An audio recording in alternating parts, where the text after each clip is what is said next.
Living every day in your head for free. You can tap away, but I will not hear you scream. You can break your keys, spread your toxicity, your world outside reality.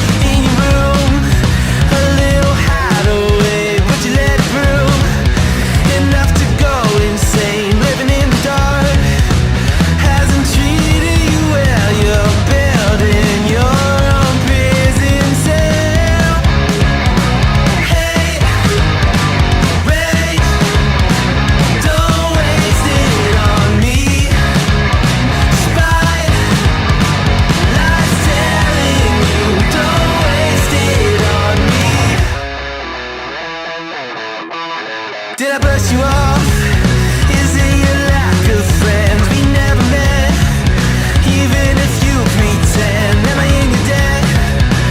I don't owe you nothing. Don't say something you'll regret. Hey, rage, don't waste it on me. Spite, lies telling you, don't waste it on me.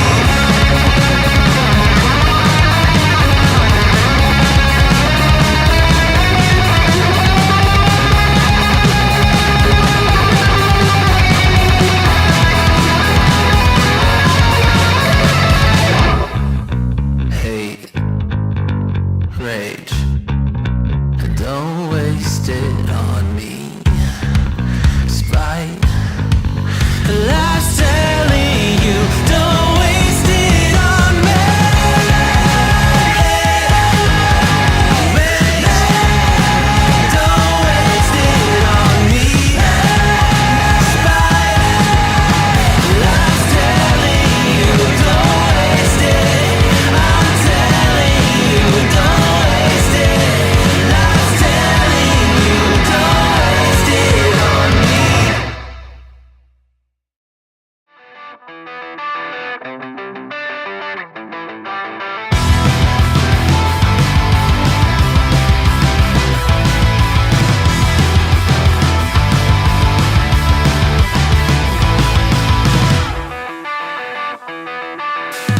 Something's wrong, I feel it circling like vultures around my brain.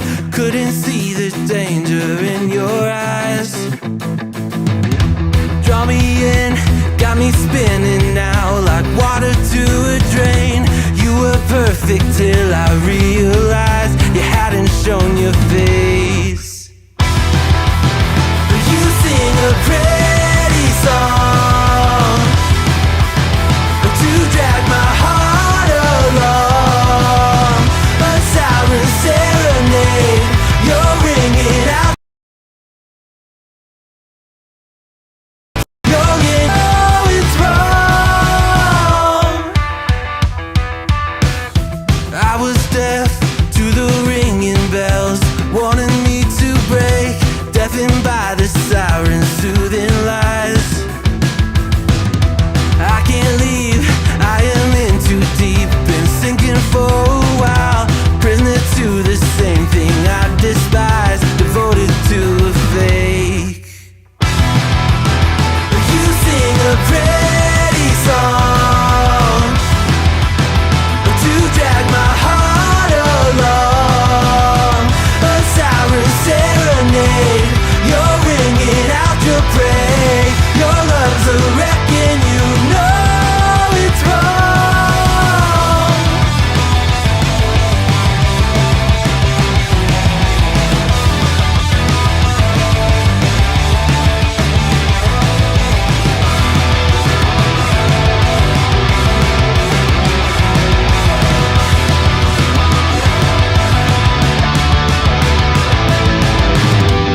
It's over, same story.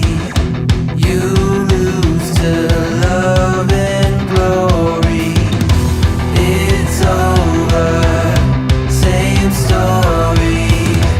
You lose to love and glory. You sing a pretty song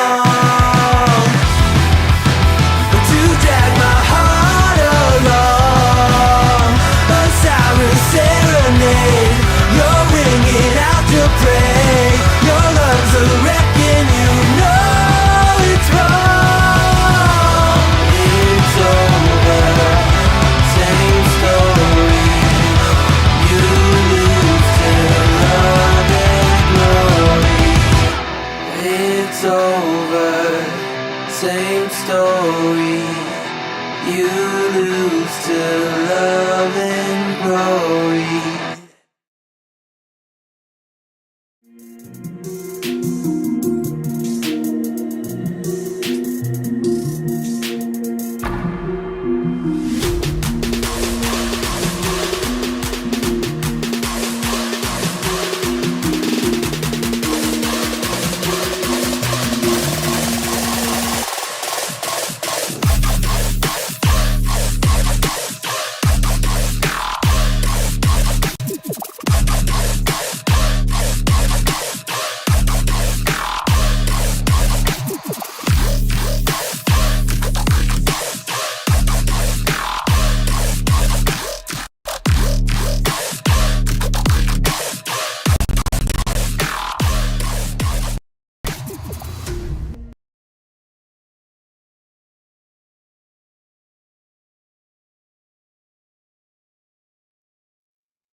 Hello, gamers from around the world. This is Boxenberger, the video game enthusiast from Germany, and I would like to welcome you to today's episode of the World of Gaming, and of course, co-streaming again here with WandrinDutch. Dutch, my man, how are you doing today? Yes, I'm doing well. How about you? Yeah, doing good. Excited, man. Today, No Rest for the Wicked comes into early access.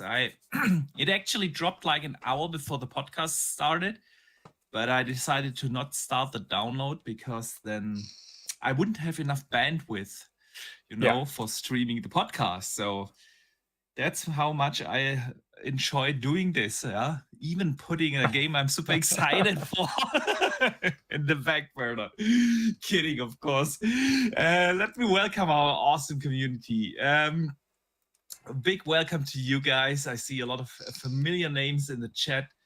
The discussions are already going on even before the show. That's what I love about doing these podcasts. Yeah. You see just a bunch of great gamers come together, discuss games, discuss the industry, discuss what happens in gaming. Even before the show, people were talking about what they're playing right now, and it's just awesome to see.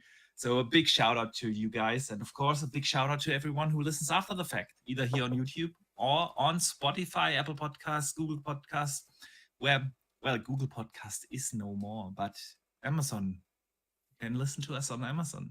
Yeah, or Spotify's or Apple's. Spotify. Exactly. So big shout out to you guys, of course, as well. And yeah, Dutch, we're gonna have an awesome show. We are indeed. There's lots to talk about.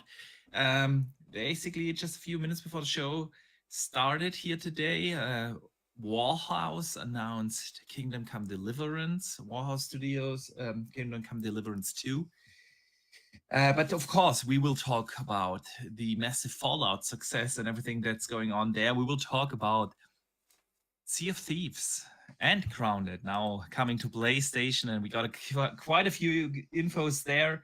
Then, of course, we have a lot of PlayStation news actually today with the PlayStation going on PC. We have new news on the PS5 Pro, but we also will talk, of course, about some interesting stuff in a Big Blizzard interview and how Xbox is treating them.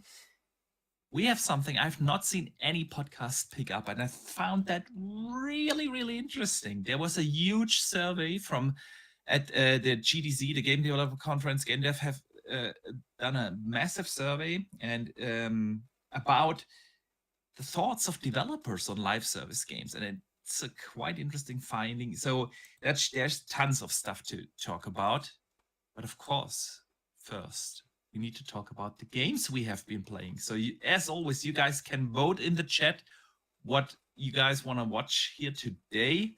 Fallout 4 is leading by the way, Oh, for some reason. Yeah. So, but I'll leave the poll up for just a bit. And so let us know in the chat what you guys have been playing and Dutch, what kept you busy this week. yeah, like a few people, in the small chance that I have had to game, I played some Fallout. Oh, so which one? Fallout, Which one did you Fallout pick 4. up? Fallout 4. I started from scratch. My last save was literally from 2015 when the game released. And I had something like 38 hours in it. I have no idea where I was on that game, so I just started a brand new game and played it from there. I've got Fallout playing on here, but this isn't mine. This is somebody else's video that's playing for speed because I haven't had a chance to record anything. But yeah, played Fallout again. Fallout 4. It is the newest, and by proxy is obviously the better looking of the bunch. Fallout 76 doesn't have a canon lore that fits in with the rest of the series, which is why I'm not playing Fallout 76. I wanted to play one of the canon lore games, and the most recent, of course, 4. Couldn't resist waiting until the patch. Me neither, man. It felt the same way. I was sitting there like, yeah, you should really wait for the patch. But then I don't want to wait 2 weeks, you know. Yeah. By that time, there are so many other games out. No Rest for the Wicked drops today. We have Ayuden Chronicles 100 Heroes coming out in 4 days Yeah. now. So I will be super busy then, and I just didn't want to wait. I'm hyped now about Fallout after finishing the show. So I was sitting there and thinking about what do I need? Which Fallout game do I want to play? And so I made a list, you know, looking. I think the best Fallout to this day still was New Vegas, but New Vegas kind of is a little broken, still super buggy. It's like even on PC really runs not good. Fallout 3 obviously also being a great choice. And then I thought, well, the only Fallout game I have not played multiple times, just once, was Fallout 4. So I decided to go with Fallout 4. Yeah. Nice. Awesome stuff. Yeah. And then something else other than Fallout. Did you play something else? Because we'll talk about Fallout a little later in the show, a little bit more in depth. Indeed. No, I haven't really had the chance. So any other spare time, of course, eking ever closer to the Indie Showcase. I've been spent doing Indie Showcase things. So how is it going, man? Let people know. Yeah, it's good. Just trying to finish off getting final kind of a couple of developer interviews for post show content, and get all the trailers together and then collide them into one. So I'm doing not only kind of rendering the show out, but rendering out interviews as well, and doing all the overlays and things for them. And so yeah, it's a lot of work, more work than it is the last couple of years, because I'm adding more to it than I have in previous years. So yeah, there's a lot of more animated things as well, because the logo isn't stationary this year, it's an animated logo, so that's moving around and doing things. And there's equal amount of games, so there's no difference there. A couple of less creators, so there's more games but less creators on screen. It kind of just essentially even more games essentially than you have breaks. But it's broken. It'll be broken up nicely again, because we'll have kind of a couple of developers slotted in there, and personalities and things in there as well. So it'll be nicely spaced. Not too many creators. Keep it around that 2-hour mark, like we're trying to aim for. Instead of having it maybe closer to the 3-hour. And yeah, it's going well though. It's going well. I am going to be. I just mentioned to you before we started. This weekend is going to be from Friday evening all the way through till Sunday. It's going to be non-stop work and getting everything tied up and put together. So yes, it's going to be a lot of rendering, a lot of just sitting in this room and eating things whilst I'm waiting for the encoding to finish on Premiere Pro. And then when one thing finishes, then I put another section together, and then that finishes, and then put another section together. And then when all of Yeah. the sections are complete, then I'd put them into one nice, neat package, arrange them into the areas that I want them to be, and then export. Sweet. I've got a Sounds like a fancy plan. new starting soon screen, which I teased on X the other day. Yeah. Fancy new starting soon screen, fancy new intro. I've already chose the game that's going to be kind of a showpiece triple-I game that starts the show before I even speak. So there's going to be one game that kind of rears its head just before we see it, and that's going to be a nice one to start it off with a bang. So yeah, I'm looking Sweet. forward to it. It's going to be fun. It's going to be fun. Sweet. Good stuff, man. I think I speak for everyone here that we are all looking forward to see the community indie showcase this year, because yeah, it is a highlight each and every year. So, and super looking forward to that. And next week we definitely have to have the trailer here on the show. Yes, most definitely. Most definitely. So yeah, where were we? Yeah, things we've been playing. So besides Fallout 4, I also played a lot of Dragon's Dogma 2. Yes.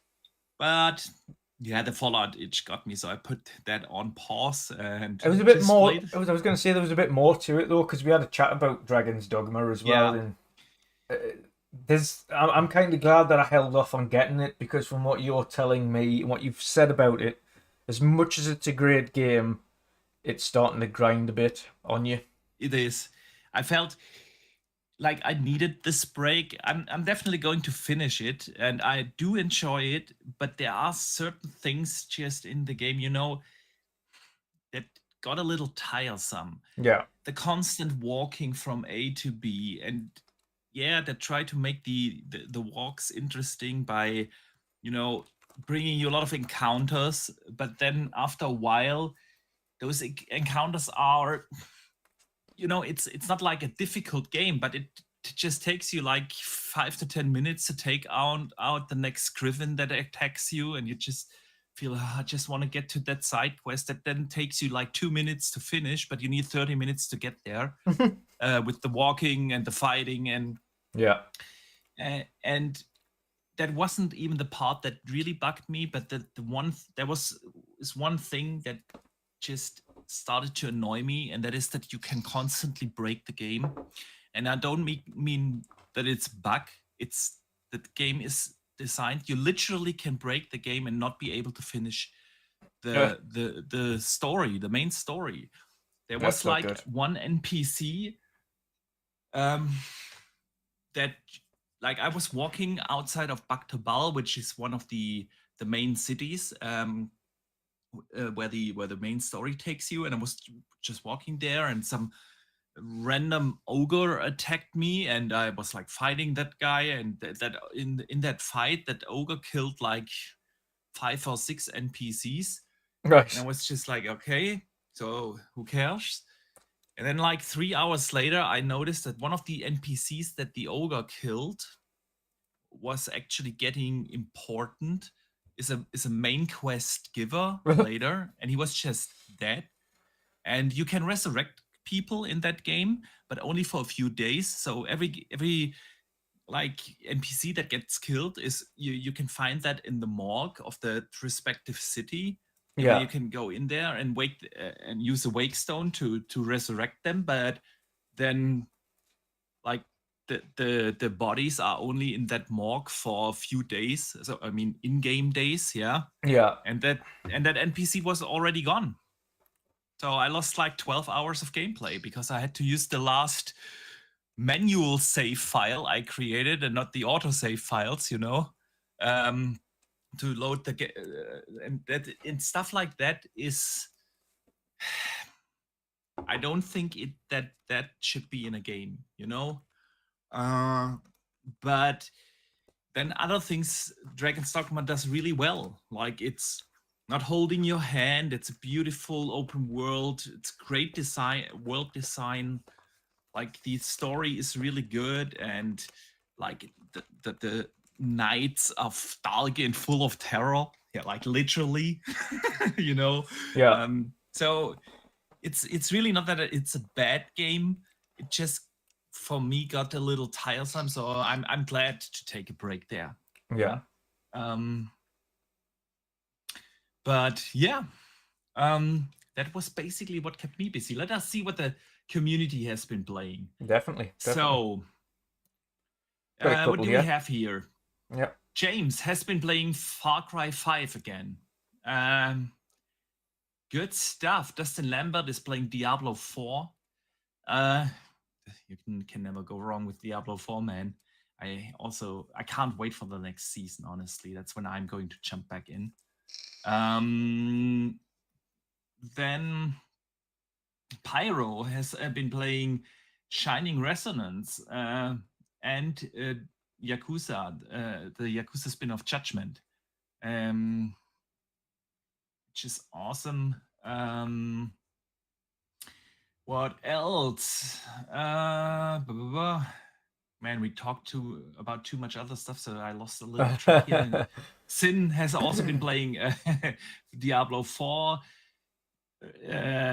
Richard has been playing Final Fantasy VII Rebirth. Nice.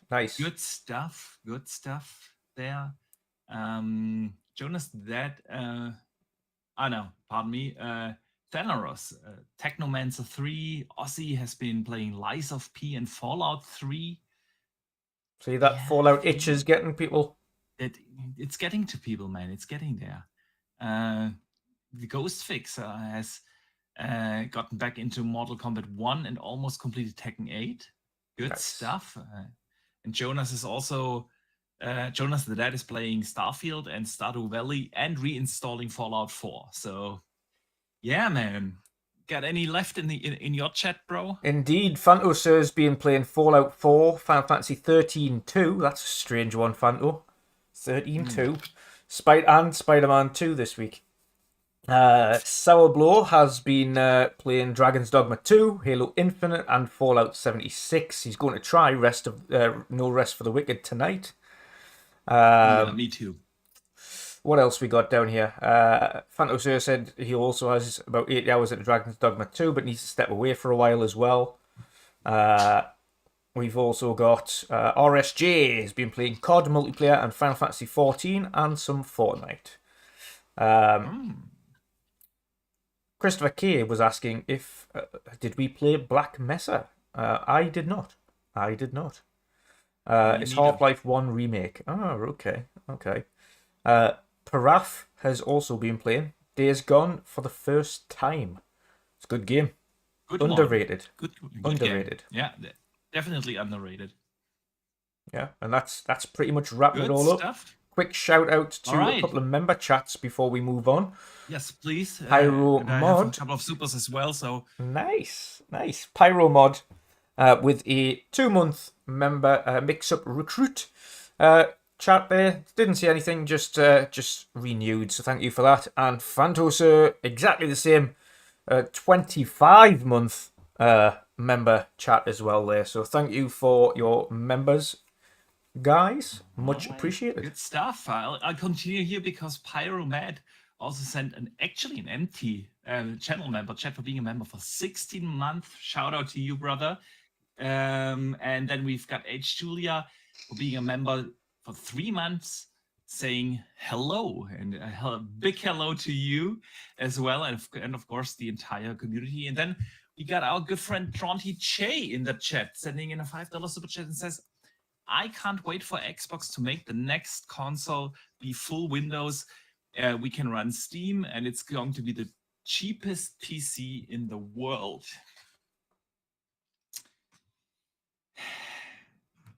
Actually, TJ, I want Steam on the console. I do not want my console to run Windows. Yeah. Honestly, yeah, I really don't. Definitely I love not. my Ellie, because then it would be like my Ellie. And I love my Ellie. Yeah. But it annoys the hell out of me. Yeah. That like literally every time I boot that thing up, I have to update something. May it be Windows, may it be an AMD driver, may it be an Asus driver, may it be a BIOS update. There's always something to do. Like literally every time I boot it up. And as much as I love gaming on my Asus, The one thing that annoys the hell out of me is the fact that it runs on Windows. So I do not want that, but I do want Steam on console. Yeah. It would be cool to have that. But we shall see. I also believe honestly that they are going to try, or at least try to unify Windows and the console. Maybe it will be like a different Windows version, you know, I don't know, like a Windows Lite version. You don't have the full Windows experience, but the next Xbox OS runs on the at its core on the Windows kernel. So game developers don't have to really optimize between the two OSs, Windows and Xbox OS, but make one game version. I still wonder why they haven't done that so far. I mean, if it the would be only easy, they problem I probably can would see have. is the Xbox app on PC is friggin' atrocious.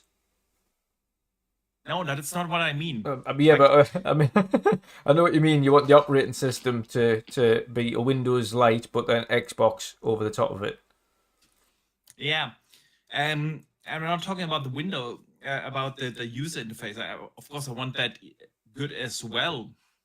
But for the game, there must be a reason why the Windows company is not running Windows per se on the console so far. You know, there's no doubt that they have thought about this, like a Windows Lite version. Probably not even noticeable for the consumer, but for developers to make it easy to not having to optimize for Xbox per se and PC, but to have that unified. So, But that wouldn't that Yeah. turn essentially the overlay, the Xbox overlay, wouldn't that technically be an app more than a UI if it's Windows based? yeah. But Listen, then that's what I'm saying, though. But then the consumer issue, doesn't care what's the magic behind it. yeah, but consumer the doesn't issue care. would You be, just- I was going to say though, but the issue would be, is the Xbox overlay / app on PC is dreadful, and I don't want it to be close to that. Especially the download speeds, is- like it's friggin' awful. I'm not arguing about Yeah. that, but that's not the point. That's really like, forget the UI. The key point is, I don't want these developers always complaining about how difficult it is to optimize for Xbox and for two Xbox SKUs. We talked about this last week intensively. Yeah, I think how it doesn't make any sense. I think yeah? console devs are But just, but we have that. I think console devs specifically, Bethesda don't care because they've always developed for PC and console. But a lot of these console-only developers are complaining because, unlike a lot of PC developers who've been doing it since the dawn of time, they don't care about that because they always optimize for multiple versions. For multiple versions, but there is obviously some friction because it's not just with Xbox, it's also with PlayStation. It's always like this, super much and super expensive and super difficult and challenging extra work to optimize for an Xbox console or a PlayStation console, while on Windows they develop the games for a billion different hardware configurations, and nobody complains But about that. have you not thought though, Boxy? It's only more recently how that they've started to whinge about it. I think it's the people and not anything else. Yeah. I think it is. Yeah, it's Personally, I think it's the probably- new age developer that's complaining because you didn't have to have these like, years ago. Nobody's you complaining. The thing you'd complain about was the fact that the developer brought out a terrible teaser video that was absolutely not representative of the Yeah. game that launched. Yeah, maybe it's just that. But you know, what would definitely take the friction out and the tension out and the argument out is if you have your APIs aligned in between Xbox OS and the Windows OS. Yeah. Because at its core, they already were both, DirectX 12, and they share, pardon me, they share a lot of APIs already.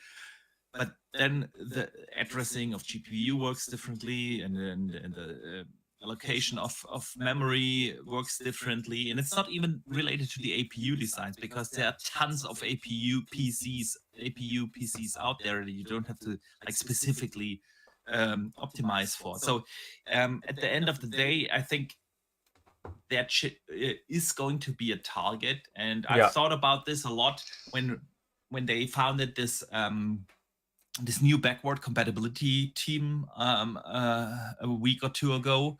Well, I don't know whether they founded a team a week or two ago, but we learned about it like 2 weeks ago when Sarah Bond wrote that email. And why would you need that? And that would also be like something, if you change the Xbox OS kernel and to make it unified, would also be necessary kind of to bring like Epic Games Store to console, like Phil talked, or itch.io, or hopefully eventually Steam. You would have to have that unified like kernel at its core and the same APIs than a PC architecture, you know.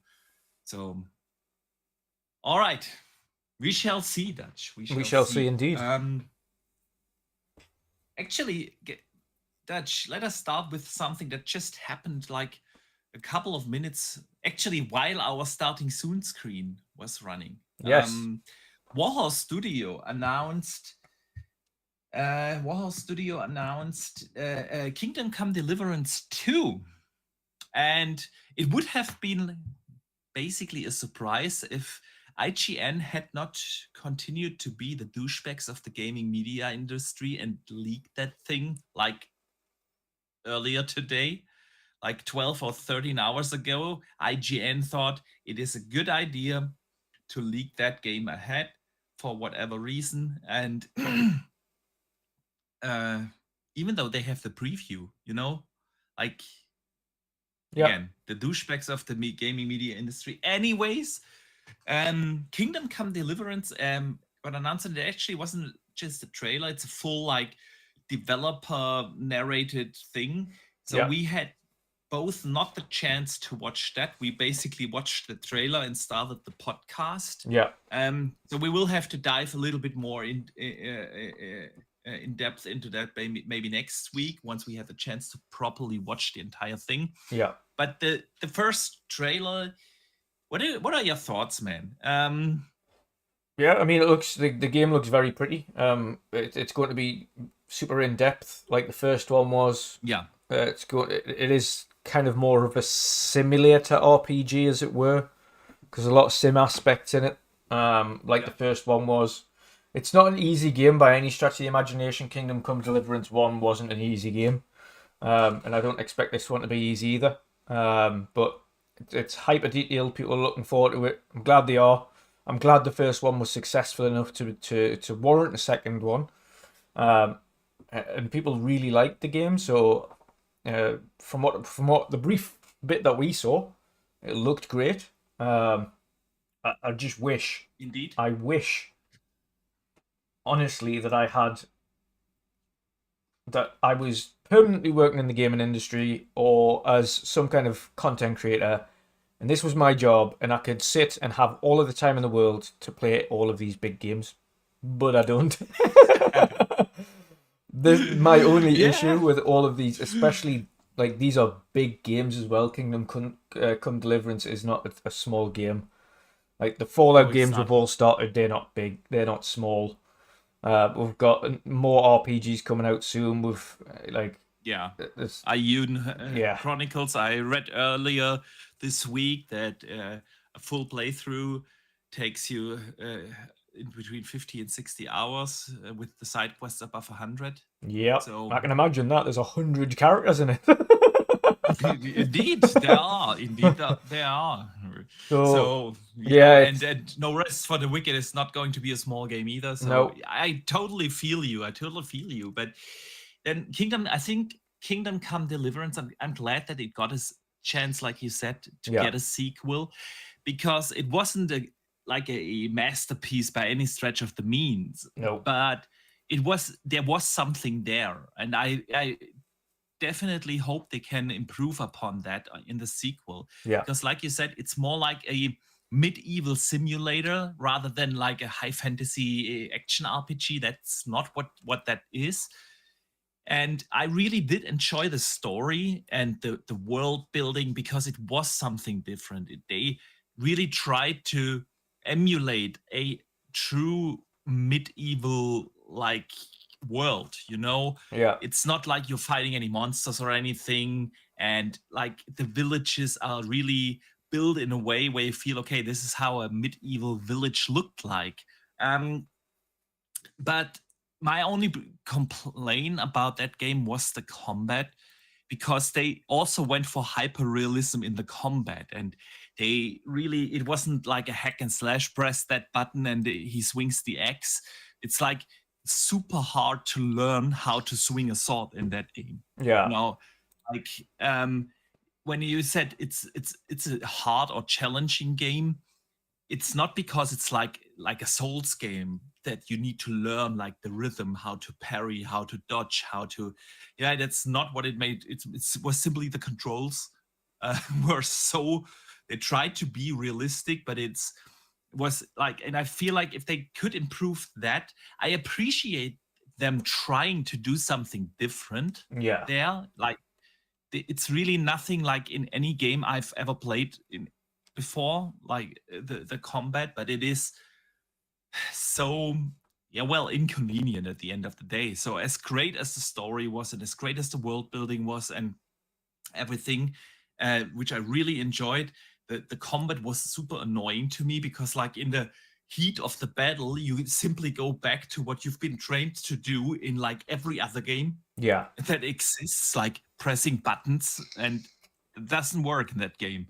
And so if they could improve upon something like that, I could see Kingdom Come Deliverance to become a really, really great game, you know? Yeah. And yeah, it looks, I don't know whether someone in the chat maybe can confirm that, because we didn't watch the entire developer interview, just the trailer, but it looks to me like it's running again on the CryEngine. Yeah.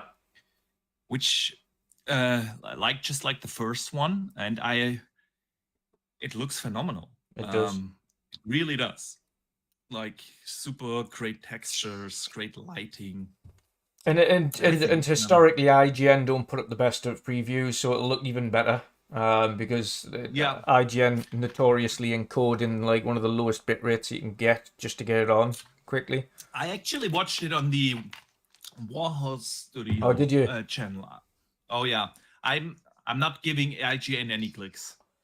Yeah. Those idiots don't get any clicks from my side. So yeah. But yeah, the CryEngine. Listen, man, we haven't seen many games recently in CryEngine. Crytek has been like super silent about their next iteration. Yeah, we know that they work on a new Crysis. They've announced that, but we haven't seen anything from that. There's also the rumor that there is still a sequel in the making for Rise. Whether that's true or not, we shall see. But Crysis has been confirmed, a new Crysis, and that's it. There are not that many studios anymore that use the CryEngine, so I'm glad to see that, because the CryEngine is phenomenal, right? Yeah. Yeah. Yeah, Dutch. Let me catch up on a super chat from Drawn TJ, who sends in $5. Thank you so much. He says, what do you think about the rumors about a possible new Command and Conquer?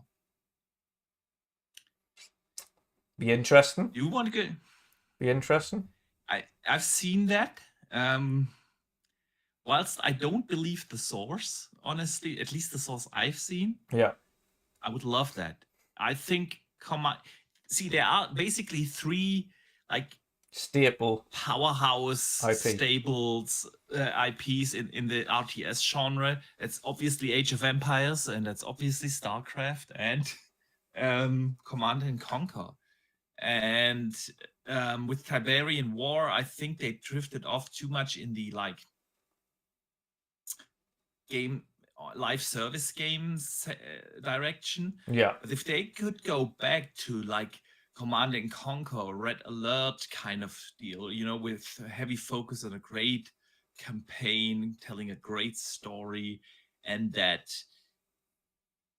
Command and Conquer has always been like that RTS that relies most on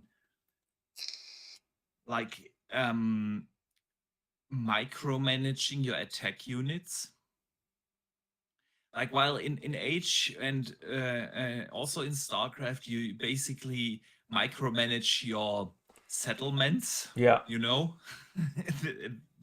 Command and Conquer, you manage your army.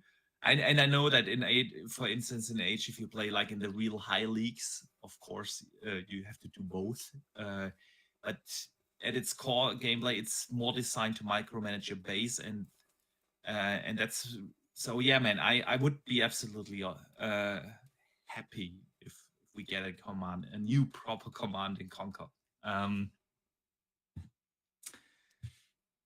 Anything you want to add? No, I think I'm good. Okay, good.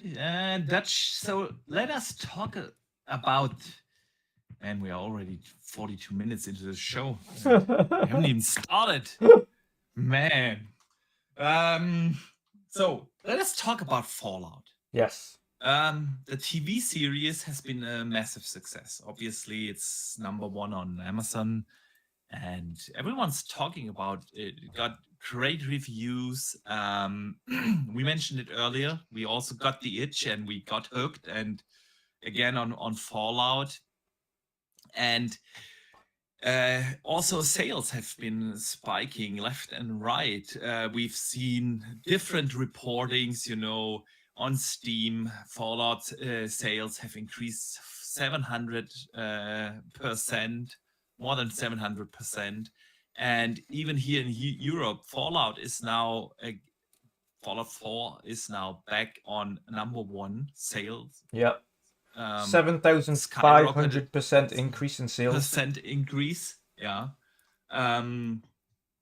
Which is insane. And I see so many people also when I turn on my Xbox or when I look at my Steam list and on PlayStation, I see so many people in my friends list, playing some sort of Fallout game. So before we talk about which is the best, first, we both finished the show, right? No spoilers here, but awesome. And so, what do you say about this massive success of Fallout again? Yeah. I mean, it goes to show that the combination of media has a knock-on effect on one or the other. If you've got a very popular game and the show is done well, then the show is very popular. If you've got a very popular show based on the game, it can also then drive people back to the game again, or new people to the game for the first time. I think the combination that we had as well was that Amazon Prime, for those who had Twitch or Prime, were either giving away or had all of the games on sale on PC when the series launched. They were like, here's all of the games on Amazon Prime, download them. But to be fair, Steam had as well as on the Xbox store. I'm not sure about the PlayStation store, but I would be surprised if they are on sale there as well. Yeah. I think with Twitch, you might correct me if I'm wrong, I think they'd literally give it away and not just put it on sale. I think they just, as part of the series drop, as a Prime thing with Fallout. Yeah, but it was just some add-on. I don't know, some skin pack or something. It wasn't the full game. Right. Okay.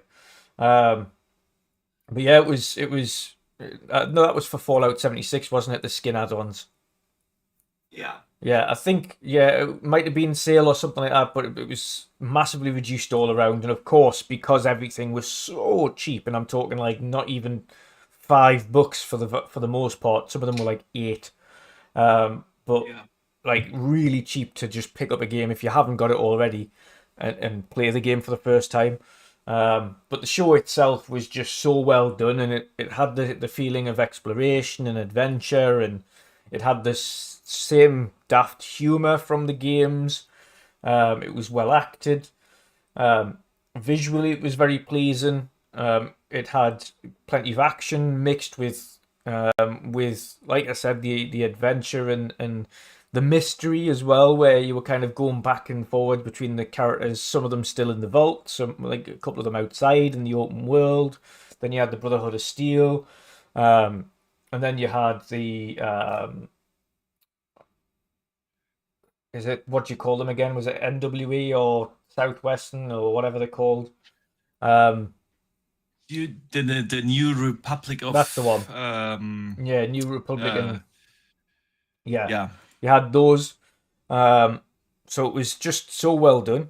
So well done. Yeah. Across the board, and it made me, like a lot of people after watching it, just made you want to go and play Fallout again after having not played it since 2015.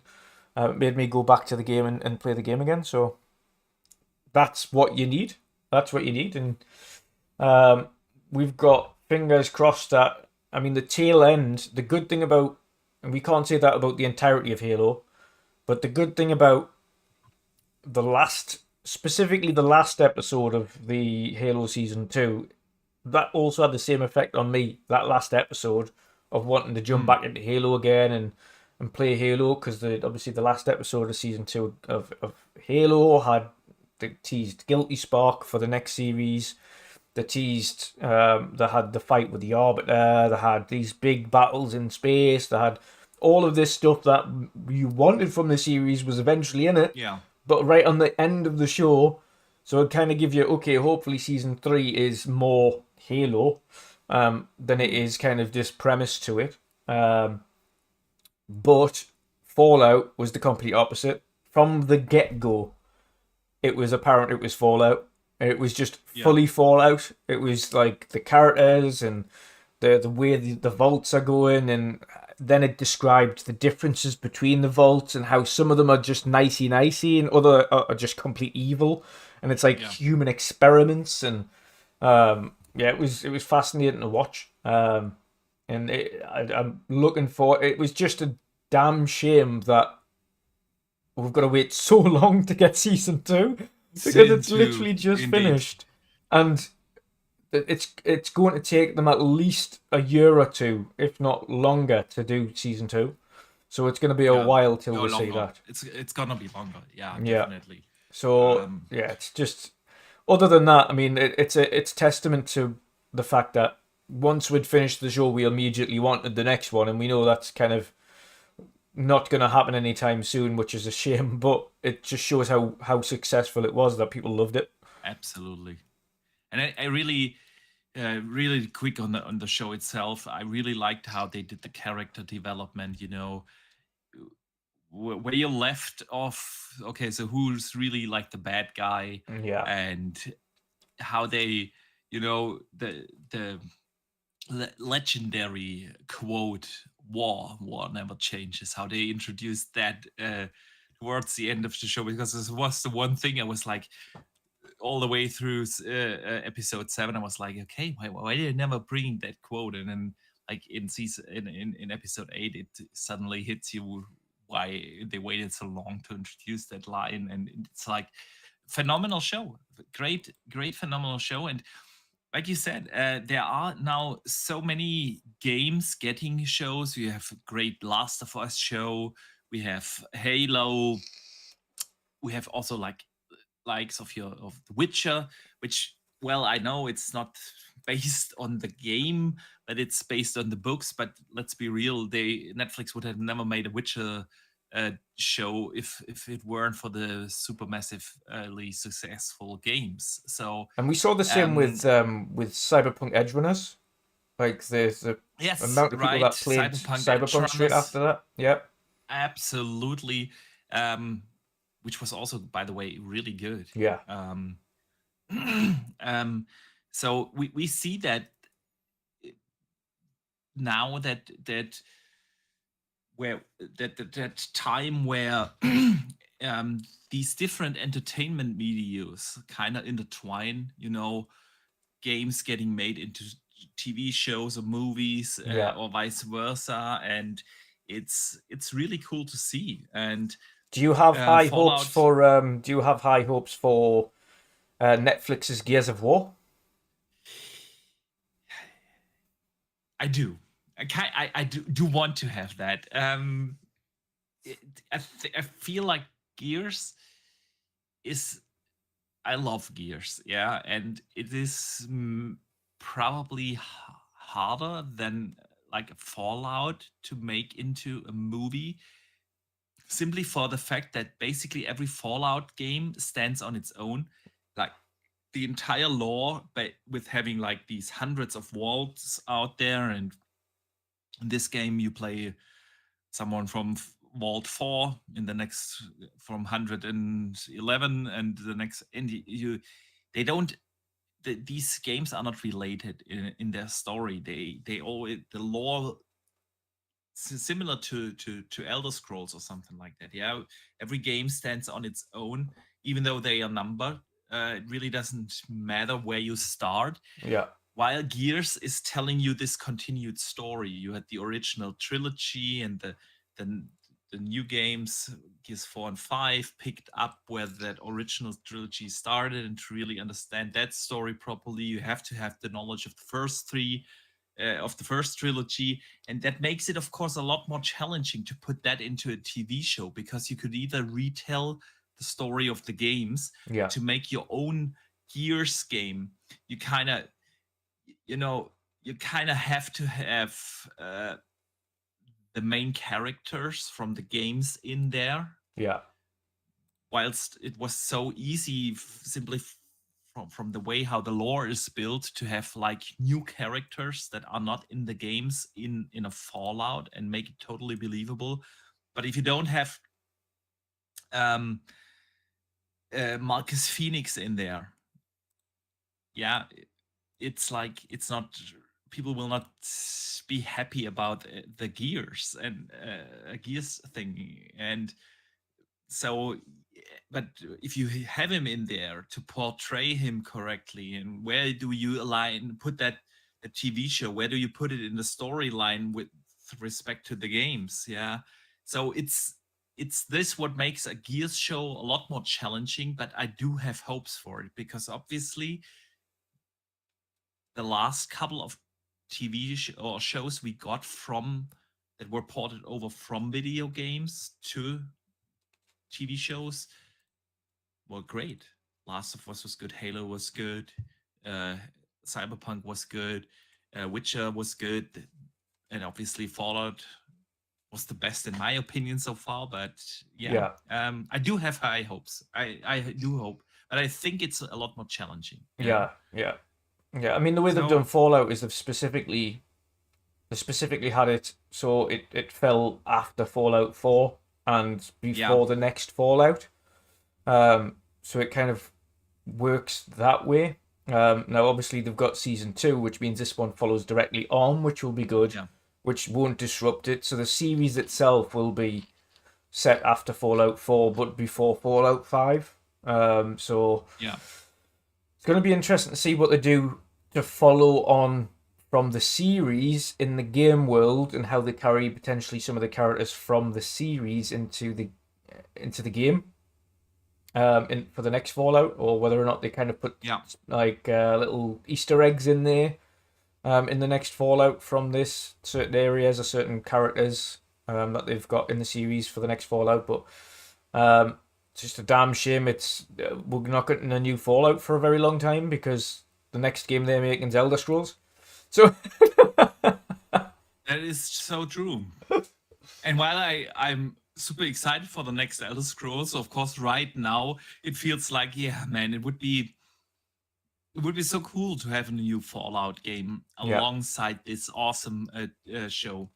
And it's timing is of course kind of hard, but I still wonder why they decided to release the current gen patch like in 2 weeks and not now, because we all know within the next 2 weeks that hype will die off. That's just how the world works. The TV show is out now already for more than a week, 8 days or so. People have watched it, and then like the next two great games come along and then the hype dies off. And would be like, I get it that it's probably impossible to ask to align the next game alongside to be ready alongside the Fallout show. But this patch has been in the works for like what they announced that, I want to say 2 years ago, maybe it was just 1 year ago. It feels like forever ago, and it's just a patch released that alongside the show. But it's still cool that we are getting. I will be probably still be playing Fallout 4 in 2 weeks, because with all the other stuff that comes out now, Ayuden and No Rest for the Wicked and so on, we'll still be playing that. And I've definitely decided to do another full playthrough because, man, I'm hooked again. I'm so hooked again. I was thinking about jumping into 76 instead of Fallout 4, but I was a little scared of 76 because it's basically I don't want to call it MMO, but you know what I mean, MMO-ish. Yeah, I mean, it technically is. It technically is. It wasn't originally meant to be, but that's what it's turned into. And I just don't have the time for that, Nope. man. I just don't have the. But yeah, doesn't matter. Fallout 76 would probably also be a great jumping in point. But I tweeted it out, like, okay, where do you jump in? If you're new to Fallout, where would you jump in? My favorite in the series still is New Vegas. You know, I think everybody's favorite is New Vegas. Yeah. Fallout and Bethesda themselves. People go with Fallout 3 instead. And after that tweet, a lot of people commented, yeah, you're right, it's probably the best, but it isn't probably the best starting point. And I think they might be right. Yeah, I'd agree. I think Fallout 3 proper is probably the best starting point. Probably, at least if you intend to play more than one Fallout game, then I would start probably with 3, play New Vegas after that, and then go to 4. Yeah. If you say, okay, I only get time to play one Fallout game, of course, Fallout 4, being the newest in the series, definitely would also be a good starting point. Yeah, it feels the most modern. It's nowhere near as clunky as the older ones. It's exactly more polished. Yeah, because I mean, with FPS boost and with auto HDR, Fallout 3 is awesome. Still, but it is in its core an old game. You know, what now, 15 years old or something like that, plus minus, and you can tell that. Not just from a visual point, also with some of the things we like in gameplay and in UI design and so on, from a modern game. That's definitely Fallout 4 for you then. So I would love to hear what people in the chat think. What would be a good starting point? Let us know in your opinion.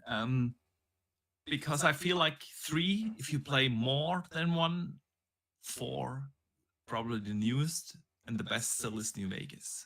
So, yeah. So what do you say about these skyrocketing numbers about sales? Because let's be real, I also bought Fallout again, even though I own Fallout 3 and New Vegas, but I own them on Xbox. I decided to buy them on Steam because they were only like $2 each. So I added that to my shopping cart and thought like, hey, maybe I do another New Vegas playthrough on my alley then. Have you thought about trying out Fallout on PC because it was so cheap with loads of mods attached to see how pretty you can make it? I have been thinking about that, yeah. I have been thinking about that. But then the thing is, really, like, it annoys me that Fallout 4 still does not have Play Anywhere. Yeah. So no cross-saves, and I don't want to do that. So, and modding like a 15-year-old game as in Fallout 3, would be interesting to see. I've been thinking about playing around with the mods on console because Fallout 4 also has a lot of mods on console. It's one of these rare games that truly do have a good support. And the good thing is, Boxy, you don't care about achievements. So you can mod to your heart's content because you don't care about that. So you're not Yeah. bothered if the achievements get disabled for any mods, so Yeah. you can just add as many as you want and be happy. And Siki in the chat also says Fallout London is coming, which is a massive mod for Fallout 4 that puts you into London and tells a story there, like absolutely awesome. They decided to delay that mod for it was supposed to come out along with the show, but then the mod devs decided to delay it for after the current gen patch, because they would have to probably fix a couple of things once that patch is out. So they decided to release that after, fix first, then release, like you do it. Yeah. Yeah. We've got Mr. Seven Digit in our chat here saying, just start at the beginning, you understand the story better that way. The only problem with starting with, and I said this, the only problem with starting with the OG games is that the casuals, the original Fallout 1 and 2 are not for regular players. Like, they're not easy. That is true. Yeah. I mean, it's a cool starting point if you really want to go old school and go back to the non-3D, the Fallout non-3D top-down Fallout. Yeah. Yeah. I would actually maybe I do that and go back and want to see how they hold up. I was going to say I watched Jez because Jez has been playing the original. I think he's been playing Fallout 1, and he said, I'm trying to do a raider camp or something like that is not as easy as it is in the new games. And he gets just killed immediately. It's like, oh god. They're not easy at all.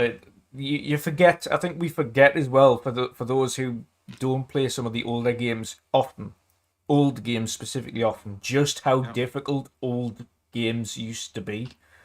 They were not easy games. I don't know how we got through them when we were younger, because they are a pain in the arse. You just die immediately. You're going to be super... I had with a friend that discussion a couple of weeks ago, and I think a lot of the things why these games were so balls hard is because those were actually super short games. Yeah. Like, one of my absolute favorite games of the Super Nintendo era was Super Ghosts and Ghouls. I don't know if you remember that. Brutally hard. If you don't die in that game, you finish that in like 20 minutes. And that's the game. I remember a game on PC. Months. Yeah, I remember a game on PC. It was a platformer. You might remember it, called Heart of Darkness. Yeah. And that... why was that so difficult? The story was really short, but it was not easy. Like, the random monsters and things that pop up on you can just... because the hitbox was so perfect, you were just dead. Like, Jesus Christ. Why? Listen, I don't think anyone today would have the patience to do that.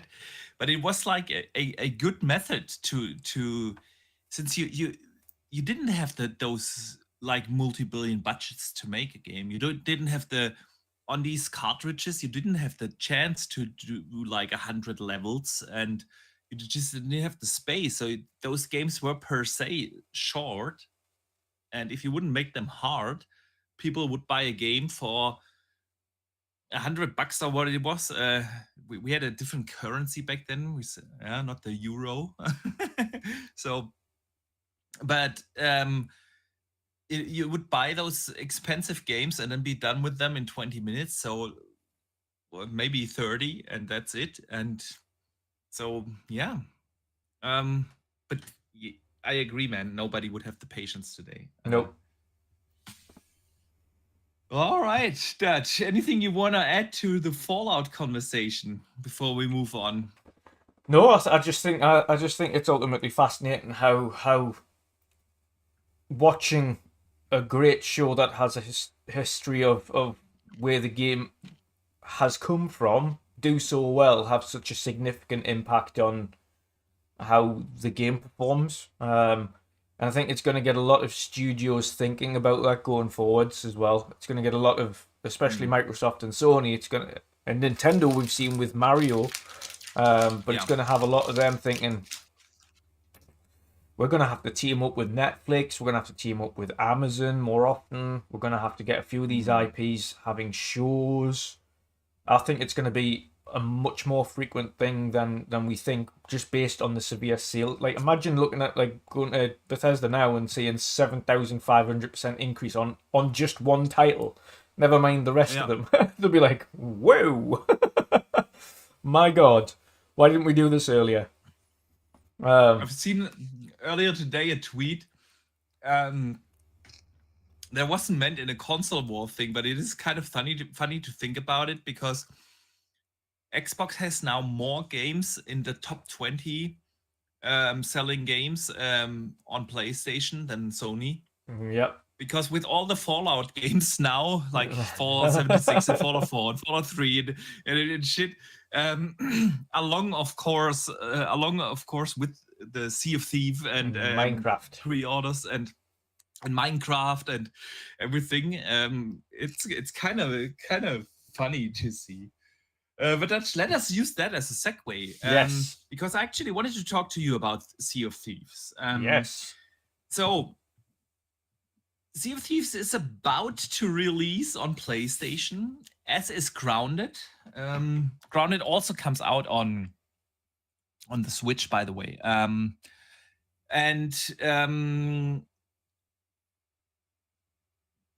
So and Sea of Thieves, they announced that even pre-launch on the PlayStation, they crossed 40 million players. Yeah, the game has been out since 2018, I want to say. Yeah. And 40 million players is really no small number. So just before that let's call it controversial launch of Sea of Stars on PlayStation, they announced this super high record. And of course, I've seen a lot of people discussing, well, if it's so successful, why bring it to PlayStation? You already have the success. You have those millions of players on PC and Xbox. So I want to hear your thoughts. First, of course, on the number 40 million. Yeah. But also, of course, on the PlayStation thing. Dutch, go ahead. Yeah, I mean, there's a couple of angles that you can look at it here. With live service games clearly have a very big place in the community, and I think people underestimate just how popular good live service games are. But when you look across the board at Elder Scrolls Online, which also has the best part, I think, of 40 million players, you've got Sea of Thieves, which has 40 million. You've got Fallout 76, which has multiple millions of players now. Like, across the board, they've got Call of Duty's 100 million plus. Like, Minecraft's a monthly average user of 176 million playing monthly. Yeah. And a total sales of well over 300 million. Like, when you have a look at, and that's a live service as well. When you have a look at live services and just how popular they are, they're popular because they are streamable and viral games. These are things that content creators play and can play for a very long time on stream, because nothing's ever the same and things are always changing. Like, there's always new content to be doing, there's always things to go and have adventures on, there's always stories they can tell or mad things they can do with a community, and viral games like that have an impact. And Sea of Thieves, after it started getting good, have started to get a lot of big viral content creators. There's a guy that, and I keep forgetting his name, I follow him on TikTok and everything. He's such a cool guy. I think it's like Rob Raven or something, but he dresses and acts perfectly like Jack Sparrow. Okay. He acts like he dresses up in him and everything, but he streams that way, and his entire persona is exactly like Jack Sparrow from Pirates of the Caribbean. So that's how he acts on stream, and that's how he acts when he's interacting with people in the game. and he's drawn a huge crowd. And there's many content creators like that in Sea of Thieves that have got that community behind them, and they just love watching it. And because of the way Sea of Thieves is it's this massive open world pirate game where anything goes, and you can go and like raid people's ships whilst they're just trying to gather loot, and then blow their ship up or run off with the loot and sneak onto their ship or whatever it is and have big sea battles. And because of the nature of the game, this highly inventive, adventurous pirate world that they've created, it just keeps people coming back. And that's the beauty of it is as well, is although like for long-standing community members who have now played everything that can be played in that game and are just waiting for new content, there's also the majority of people that are coming into Sea of Thieves for the first time or don't play it as often have so much content in that game that it's just beyond like beggars belief. You've got 2 major expansions there in both the Monkey Island and Pirates Life. And then you've got multiple factions, all of which have stories. You've got Tall Tales to play, which is little adventures and stories that you play through. It's just so much content. And the reason for its success is highly down to what they've transformed the game into compared to what it was. So I think Microsoft's approach going forward will be more focused on, right, our big live service games will launch everywhere, day and date.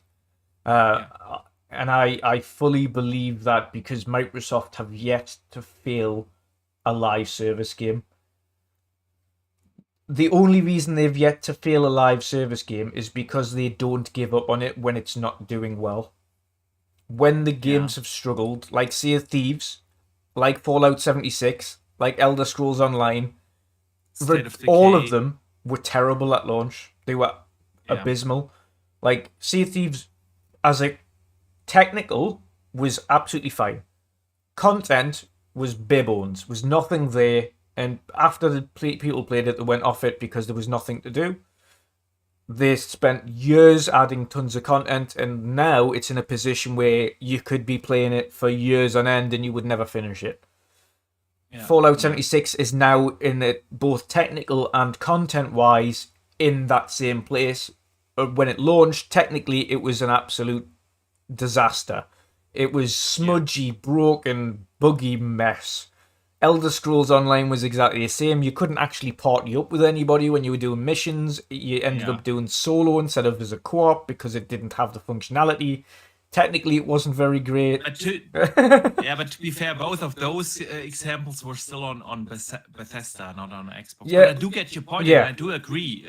But it's sticking by them. On those. Yeah, it's sticking by them and I feel ensuring. That's the hard part of doing live service right. Exactly, and ultimately that's. And then when you see even, and it's going to be hard to say whether or not this ever does happen, but you're thinking of Forza Horizon. Yeah. That's a super successful live service game. People don't even realize it. That's got well over 35 million players. Well over 35 million players. It had 20 million players in its first 2 weeks, for crying out loud. Like that's like super successful immediately. And it had 10 million players before it launched officially. Yeah. You have a look at their track record now of not launching perfect live service games, but getting them to a position where they're unbelievably successful and sticking with them until they are, is something that most companies don't do. The only thing that we see on PlayStation, I think Sea of Thieves will be popular on PlayStation. I think it'll gain a couple of million. I don't think it'll be as popular as Xbox hope it will be, but it will gain a few million players. And I think mainly... I'm not really sure anymore, because simply for the fact that Sony is running in such a dry streak. Yeah. In terms of the only reason I say this is Sea of Thieves is still very much requires viral to push it further. I think if some big PlayStation streamers or some more streamers start playing it again. Yeah, that's why I'm saying. I'm not saying it will be, but I think it could be, you know. Yeah. Also with the third-party releases slowing down in the Yeah. next 2 or 3 months, they will be picking up like in September again, also on PlayStation, of course, like Yeah. of course third-party releases. But like in your likes of June, July, August, we don't have that many like big third-party games coming. And if you add that to the which is fine for Xbox players because they got stuff like, you know, Hellblade coming now. But yeah, on Sony we don't have that many releases over the next couple of months, so it could be that a lot of people just jump in and check it out, and we will see where this goes. But yeah, and seeing that it is able, or a game like Sea of Thieves was able to attract 40 million players, shows you that there is something to that game that resonates with people. Yeah. So all it needs to do is go a little viral. You've seen like, things like Helldivers or so, Yeah. which didn't have a big marketing campaign, Yeah. but basically word to mouth, Yeah. and viral things just made that game a super successful thing, and could happen, of course, also with Sea of Thieves. Sea of Thieves is the beauty of Sea of Thieves is a pure adventure game, and by that I mean you can go Yes. out and just have your own adventure. Like there is no strict limitations. You can go and do as you please. Yeah. Go anywhere, create your own story. Like literally, if you just go, Yeah. I'm going to go over here just to find this treasure. Anything could happen on the way there. Everyone's story is different. You can run into a kraken fighting a shark, and all of a sudden ghost ships turn up, and then some other random players turn up, and then you get onto the island and there's this massive tornado, and like anything can happen. So it's everyone's adventures are different, and everyone, like every time you go on it, something new happens to you that you haven't had before. So the beauty of Sea of Thieves is ultimately it has that piratey feel of adventure. And it stands the test of time. I think the good thing about Sea of Thieves as well is its aesthetic lends to its ability to constantly fit in every time, because it isn't a game that relies on hyperrealism. Its aesthetic means that it can adapt with the test of time. It's never going to look old because it's a clean looking game. It's this comic cell shaded kind of look, and with that, it doesn't mean that it will look dated in a few weeks, because it's simply the art style of the game. Yeah, that's a very good point. Listen, Dutch, I forgot earlier. I missed the super chat, and I feel really, really bad about it. So briefly want to catch up on that. Dronty J has sent that in.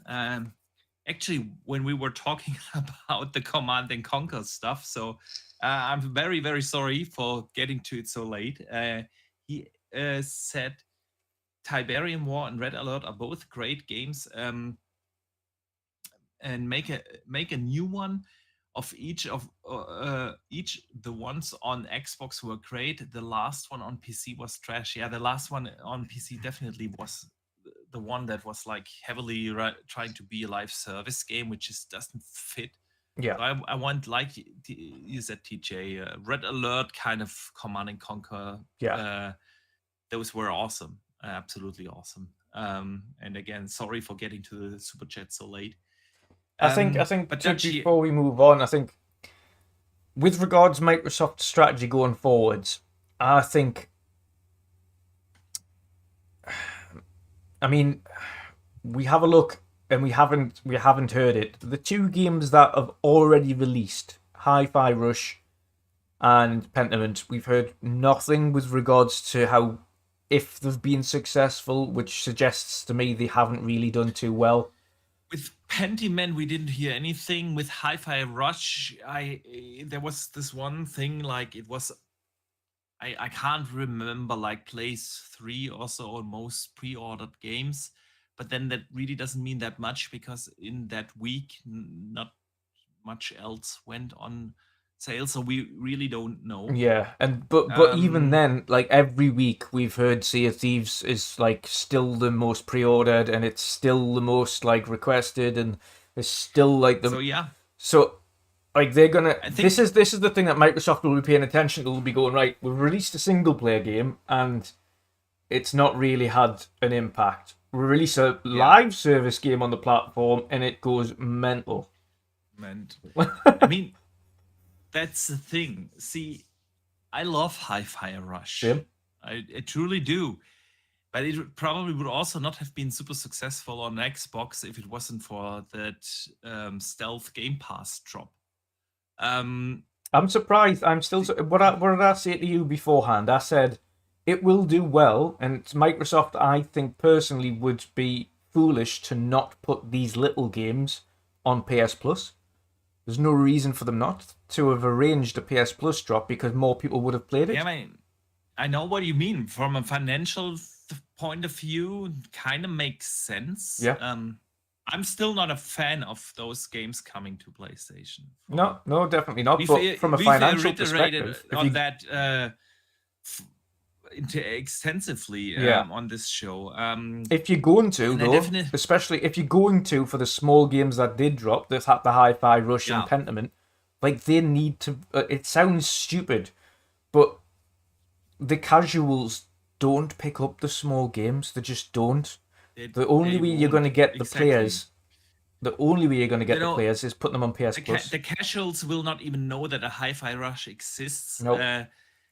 Let alone on PlayStation, and since there's really no marketing push behind this, that's the thing. And I don't feel like a game like Hi-Fi Rush where you have to pay, what is it, $30 or 40 or something on PlayStation will get that viral impact because it's just too small.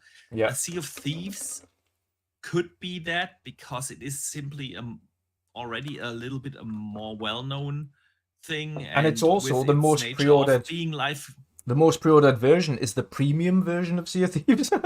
yeah. And since it is like a game that is best played with friends, it automatically touches more on the viral aspect, and so we shall see whether that's going to be a success or not.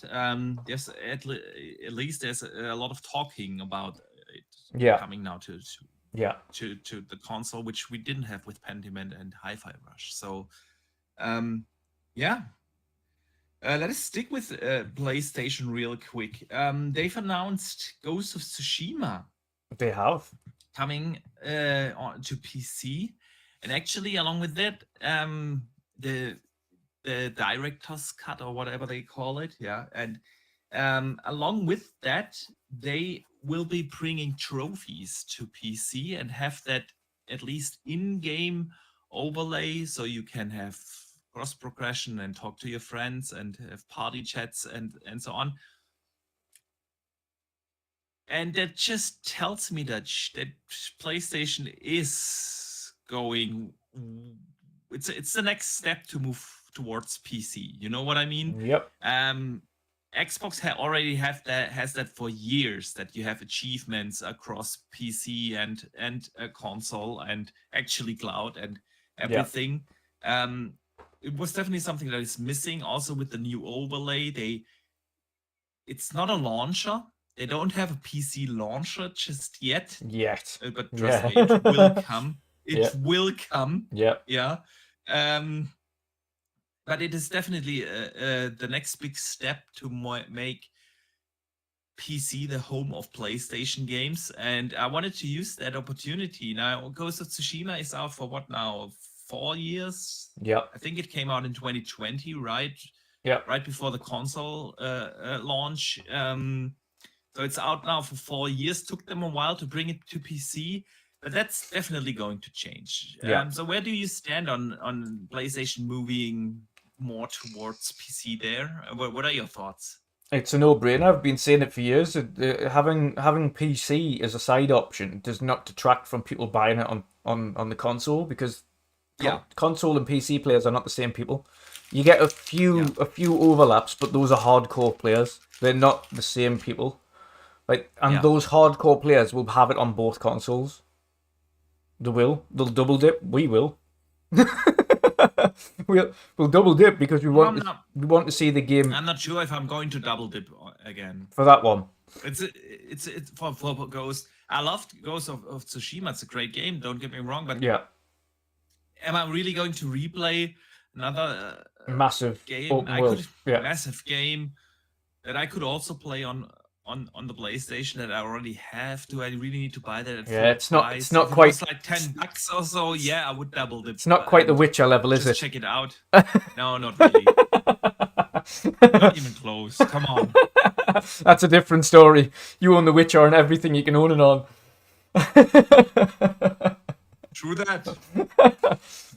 But ultimately, the bottom line is it's an absolute PlayStation know it because they've seen that the sales that they've got from their previous titles on PlayStation have not detracted from the titles on the console. Even saying that, another thing that they've noticed as well with the release of Helldivers simultaneously is that it was almost as popular on both platforms. PC edged it slightly, but only because Steam players do just buy games immediately. Like they see something that they want and they'll buy it, and that's it, and then they'll play it because it's viral. Whereas again on PlayStation, it's more the casual player. But because of the virality that was on PC and having it available on PlayStation still did well because people that were watching streams of people playing it on PC and then saw it that was available on the console picked it up. It wasn't the opposite way around. It wasn't the fact that it was on console and people were streaming it there and decided to pick it up on PC. It was more the opposite. Exactly. It basically went viral on PC. Yeah. Because people were talking about that game, PC players were talking about that game, it got popular on PlayStation. Yeah. And that's ultimately what's going to happen. And it's ultimately going to be the case going forward. It just doesn't. And people have been saying it for years. Or it detracts from your console. It can't detract from your console sales because they're completely different markets. The console is for those who want an easy and relatively affordable way into gaming. The PC is not a relatively affordable way into gaming. For the normal casual player, the minimum you're looking at paying for a PC is $1,000. You can get a bog standard gaming PC-ish for $600-700, but they're terrible. They don't run games properly. Usually the benchmarks that they've got for these crappy PCs are Fortnite, which can be ran on a mobile for crying out loud. So you can't use that as a benchmark. If it can run on the Switch, it can run on everything. And then that's the only thing that winds me up about these websites when they're advertising their PCs and their gaming laptops, as they always use Fortnite as a benchmark. It's like you may as well just use a sponge. Can this run Pong? Of course it can run Pong. Everything can run that game. Why would you use that as a benchmark? The ultimate, what PCs need to do going forward is saying, right, this is the most extensive game. This is what it can run at. That's how you can get a benchmark. But ultimately, then just entirely different markets with entirely different players that have set out to get things for entirely different reasons. People pick up a PC because they want performance. They're not most of the time fussed about the graphical side of things. Some of the really high spenders want the big, all glorious, best looking game and all the performance, but they're a complete and utter minority. The vast majority of PC players want the highest amount of frame rates you can get and will build their PCs for that. 1080p, medium settings, 200 frames a second. That's what they want. That's the market. On console, it's people who pick it up to just relax, put a game on, play with their friends, or play for an hour after work, or play whatever. That's what console is, and that's the market. So these do not intertwine. On the odd occasion they do, because me, you, and our communities have multiple platforms that we play on. and we'll play on PC, and we'll play on Xbox, and we'll play on PlayStation, but we're the minority. We're not the majority. So it's never going to affect the sale bottom line. It's never going to detract from buying a PlayStation, because ultimately, people who want a PlayStation will still buy them. People who don't still won't. People who want a PC will buy that. People who don't want a PC won't. It's never going to change. It's never going to make... There's never been, at any point in time, someone that's bought a PC for a game. Yeah. Like, there's not a game on PC you will buy a PC for. You buy the gaming PC for all of the games to run them optimally at the highest settings you can, if that's your intent. Yeah. For the console, however, is a different story. You buy the console because A, it's easier to get into, but B, a lot of the time it's because certain platforms have certain games, and you'll buy it for those certain games.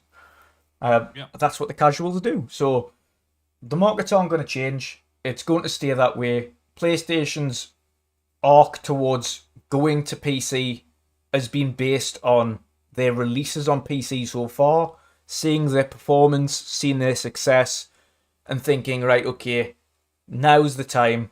We've got enough sales data behind it to know that it isn't affecting our bottom line on the console, so we're going to start pushing more heavily towards PC and console at the same time, and ultimately make more money in the process. They've got 2 in-house companies, including Nixxes, which is their best, that helps them port all of these games over. Ultimately, what PlayStation need to be doing at this point, in order to make sure it's a quicker turnaround, is increase Nixxes' headcount, get more and more people in that studio in order to make sure that these projects can be ported to PC quicker. Because that's the only thing that's going to slow their progress down on PC, is not having the manpower to port games quick enough to PC when they're releasing, when they've got a cadence of games that are releasing. If you've got 4 major AAA IP releasing on console in a year, you can't rely on just Nixxes to port all 4.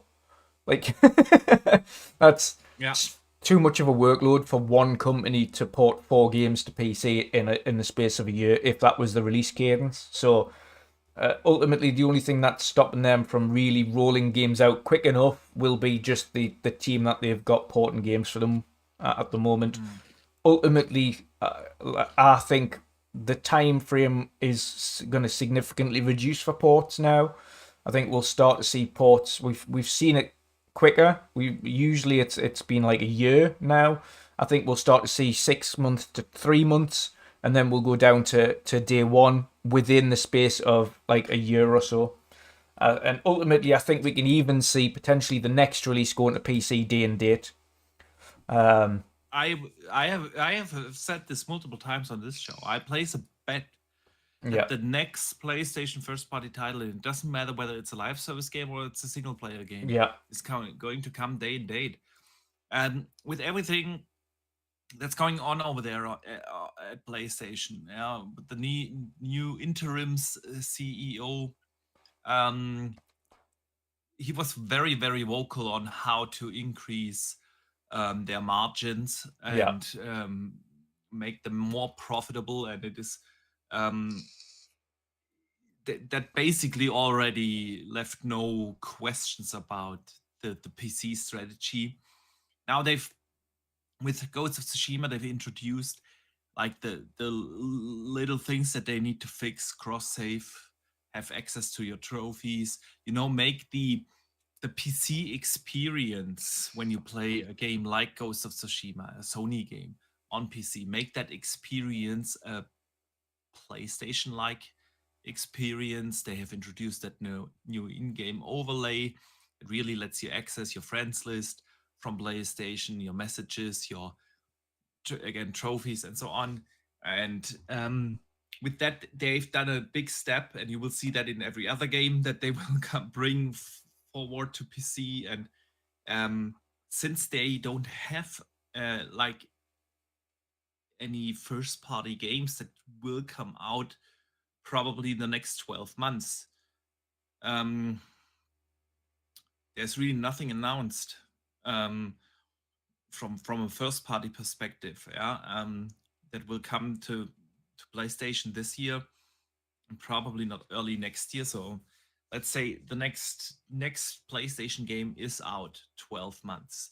That's more than enough time to make the PC version ready at launch.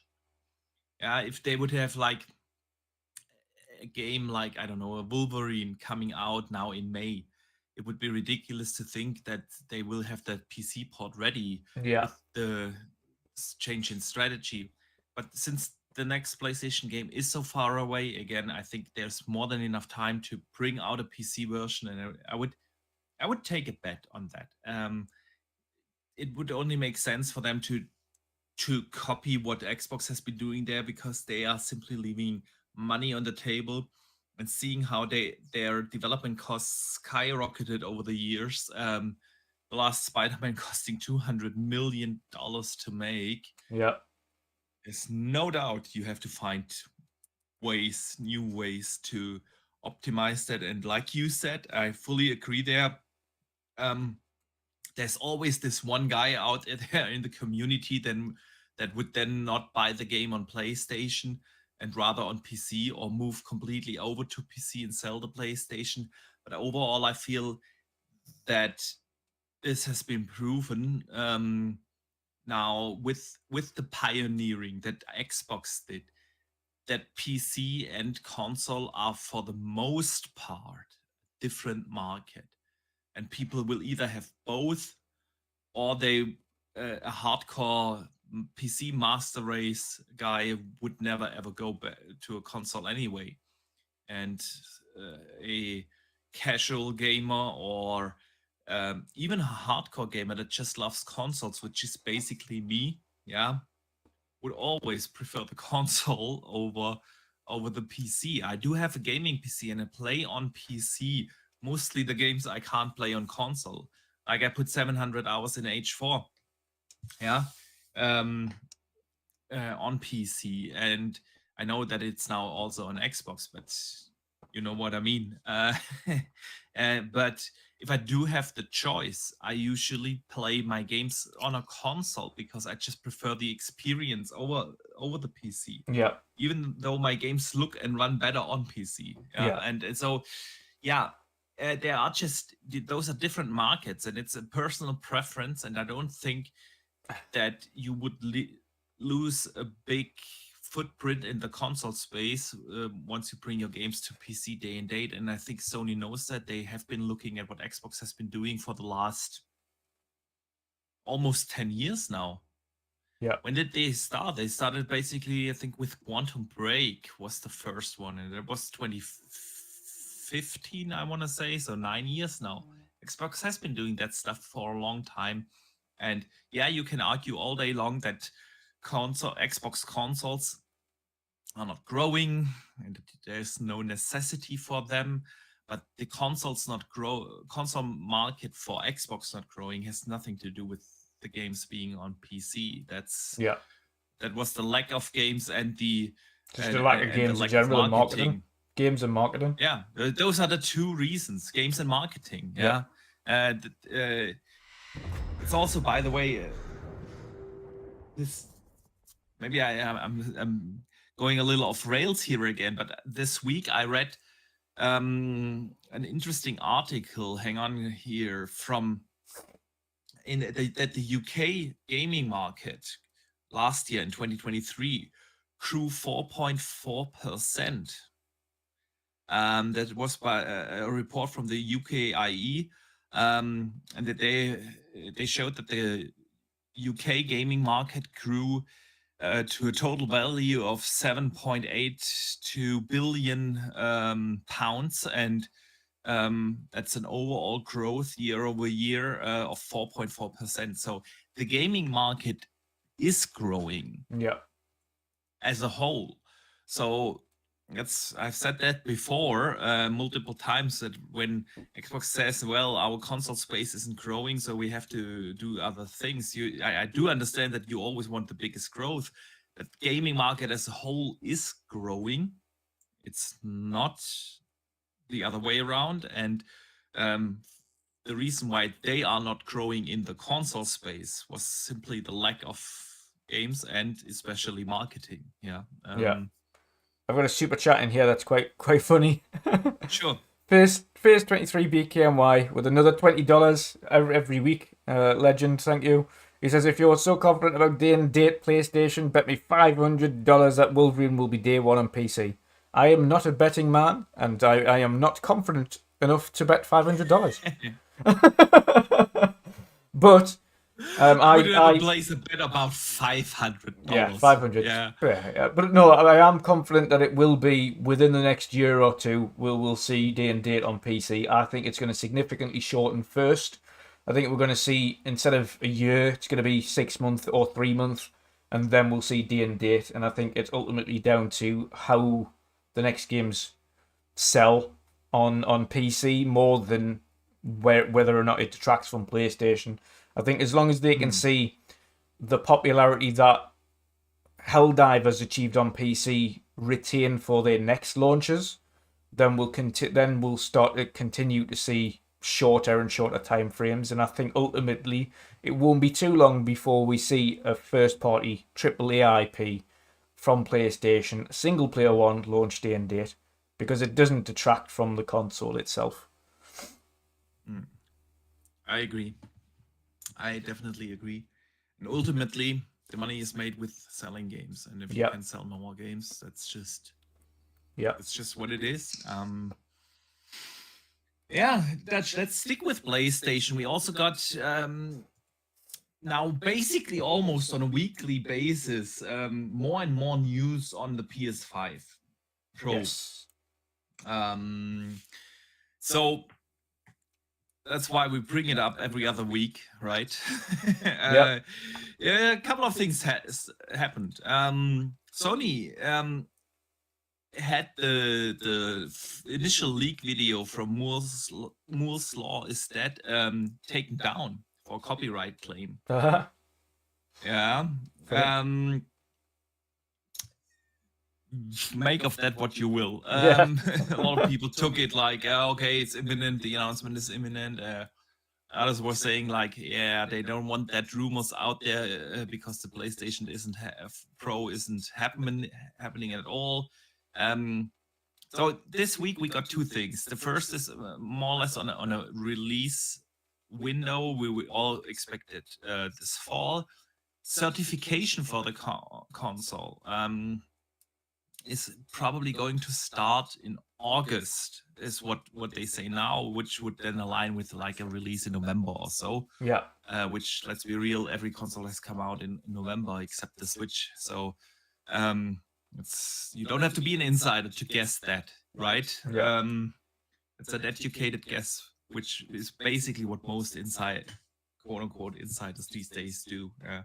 Like I would say 80% of the so-called insider leaks, I always look at that and say, well, okay,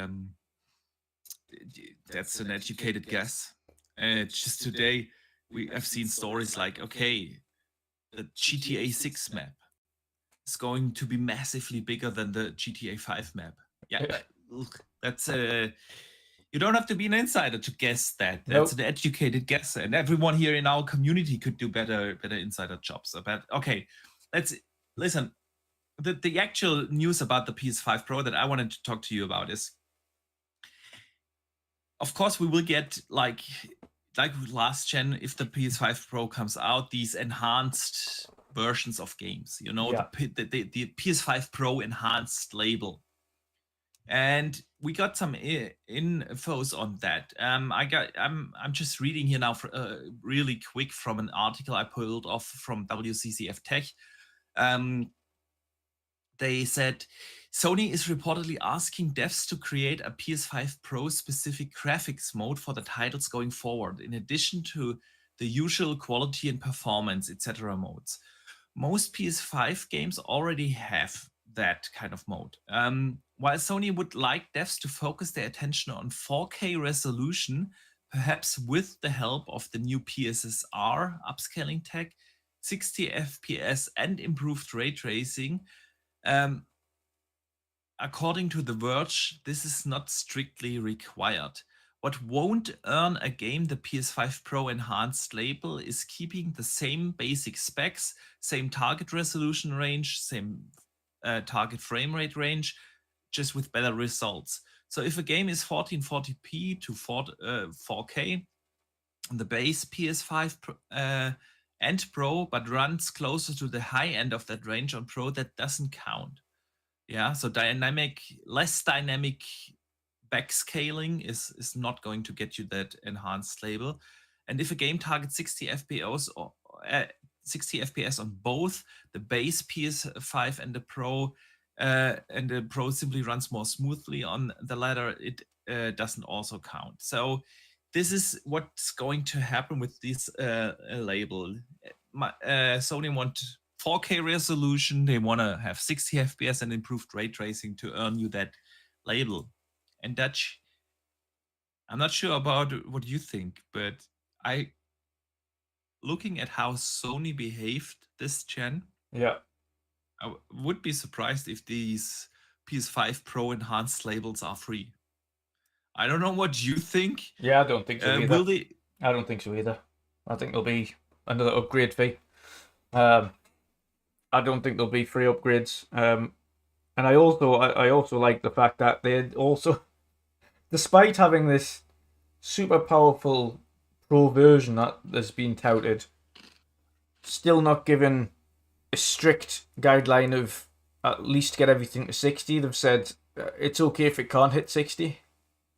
Yeah. Look, what's the point in putting out a Pro console if the target isn't going to improve frame rate? I don't get it either. And just this week, Digital Foundry said again, they expect the CPU to be max 10% more performant, which will not lead to the fact that you can basically get 30 FPS games to 60. Yeah. But only helps you to like make the target frame rate more stable. So if it's a 30 FPS game, it will still be 30. Yeah. But frame drops will be less. If it's a 60 games, it will still be a 60 game, but frame drops will be less. Yeah. That's what you get from that little boost of roundabout up to 10%, but not more. And I do agree that, of course, questions puts out the question of what's the point? Yep. Is better ray tracing? I mean, there are barely any games out there that use ray tracing, right? Yep. I mean, the only one that they've got for themselves from a first party perspective on console, I mean, of course. Yeah. was Spidey. Yeah, that's true. I don't think God of War didn't have ray tracing. I'm not really sure about Horizon Forbidden West. I think they had some sort of global illumination thing going. But yeah, RTGI. But even then, you're not going to see the difference of RTGI. But like an improvement on that, you're not going to see a difference on the improvement of that. I mean, listen, there are games out there, that use sometimes ray traced reflections, sometimes some sort of global illumination, sometimes they have ray traced shadows. There are those games out there, but the vast majority of games, Avatar, great example, great global illumination, you will find those, but most games, overall, you won't find it on console. And not only that, but when you're talking about retrofitting RT to a PlayStation game, that's not going to be a quick process, because they're going to have to completely redo the lighting structure for that game, because the vast majority of the games that don't have ray trace lighting or ray trace global illumination have fixed lighting points, so it's all lights that they've set at certain angles for certain things, certain times of day, to arch in a certain way at certain times. So they have to entirely remove that and put in the ray traced system of lighting into there, which then in fact impacts performance, which then they'd have to redo. As well as then remodel all of the way certain textures look, fix texture bugs that will be caused because of lighting, fix the colouring issues that they'll have because of the different lighting system. Obviously, ray trace lighting means that not only is the lighting changed, but it bounces. it bounces from one side to the other. So obviously, if you've got something green and then you've got like a white floor on the other end, then the lighting bounces off that green, and you'll get a green shade on the floor because that's how ray traced global illumination works. Essentially, it allows that kind of bounce lighting from one object to the other, and that will affect the look of the game dramatically for those that don't have it in. Yeah, of course. That's why ray tracing is considered to be the holy grail of lighting, because Yeah. that's how light works in reality, basically, as well. The point is, it is so taxing that even if you have a little boost in the GPU and have a little bit of an upgrade there, I mean, look, even a 4090, if you turn on in a game like Avatar ray tracing to its fullest, Yeah. it will like bend it to the knee, you know. Yeah. And that's not going to happen in a console, which is priced probably around $600 plus minus. Yeah. But yeah, that's what they're looking for. Yeah, higher resolution, more stable, not more frame rates, but more stable frame rates and improvements on that aspect. I don't know how you feel about it, but the question has been put out there. Yeah, what's the point then? Yeah. What do you think? Like, usually for me and you, usually in previous generations, we'd pick up the latest tech day and date because, of course, you want to have the latest tech to be able to talk about it. Yeah. But ultimately, what's being touted isn't worth the investment, like, at all. Like, slightly more stable frame rates, slightly higher resolutions that you're not going to notice, slightly better lighting, potentially slightly better ray trace. Yeah. Like, why would I upgrade from something for a very marginal difference and what will potentially cost more to do that in the first place? Yeah. Like, there isn't, like, even from a general, like, the hardcore will pick it up. The hardcore will pick it up just to say that they've got one.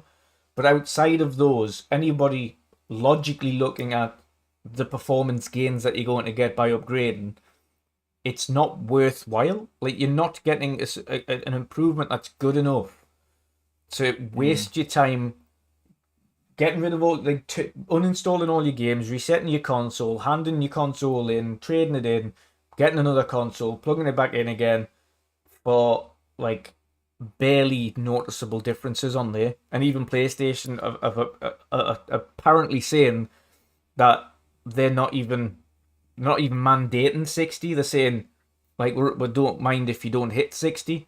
They're not. They're kind of saying, okay, even if the games are slightly performing better or have slightly better, like, things against the targets that they've already got, that's not classed as a pro enhancement. And the only pro targets that they've got aren't even high ceilings. We want a higher frame rate. Well, we don't want higher frame rates. We want more stable frame rates. We don't want higher resolutions because you're at 4K. What we want is getting closer to that targeted 4K.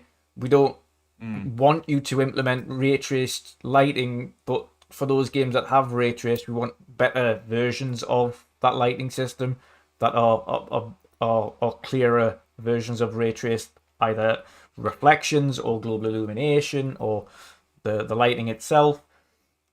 They just want a refinement as opposed to an actual leap in improvement, and then that's not a worthy investment. It's just not. Like, we spoke about this before, but there was a reason to get a Pro and an X last generation, because it went from 1080p to 4K, and then you also got some 60 frames a second games at 4K.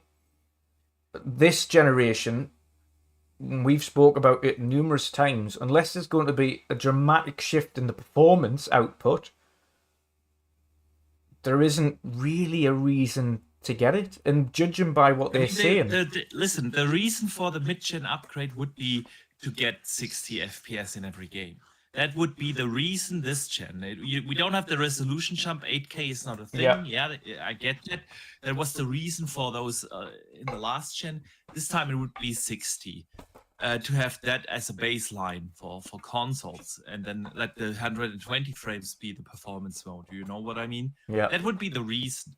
I'm still a fan of mid-gen upgrades. I've made no secret about that. I think hardware moves along faster than the 6 to 8 year console cycle. We talked about that extensively.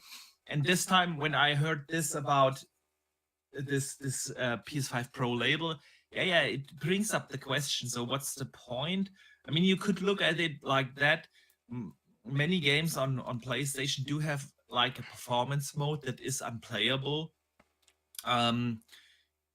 because the resolution drop is simply too high. So if you look at games like Final Fantasy VII Rebirth, and suddenly that performance mode that already exists, just gets the resolution bump, which is what basically this mid-gen upgrade would be.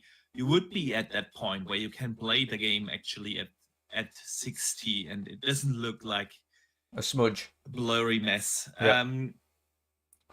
So there are two sides you could argue here and there, and I don't want to feel like a hypocrite, because if Xbox would be doing that, I would probably get one. I'd see, because we always get we get, like you said, the latest tech, and we want to be part of the discussion, and we want to have the shiny thing. For me, the point really is the console always goes along with the lineup. It's no secret that when I buy a third-party game, I usually buy that on Xbox, not on PlayStation, for multiple reasons. And it's my preferred ecosystem for third parties. Yeah. I use the PlayStation as my exclusive machine, and there is really nothing on the horizon. Yeah. Because the only announced game is like Wolverine, which is years out. So you have to bring that into the discussion, because the hardware, it's all speculation right now, of course, because we all base that upon the leaks, and I will give them at least the benefit of a doubt, and just, of course, wait for my judgment until they announced it officially, and we are sure what kind of specs they have. But based on these leaks, I don't think resolution is the big problem this gen. Nope. It's not. Games actually look great. They have really good image quality. For the most part. For the most part.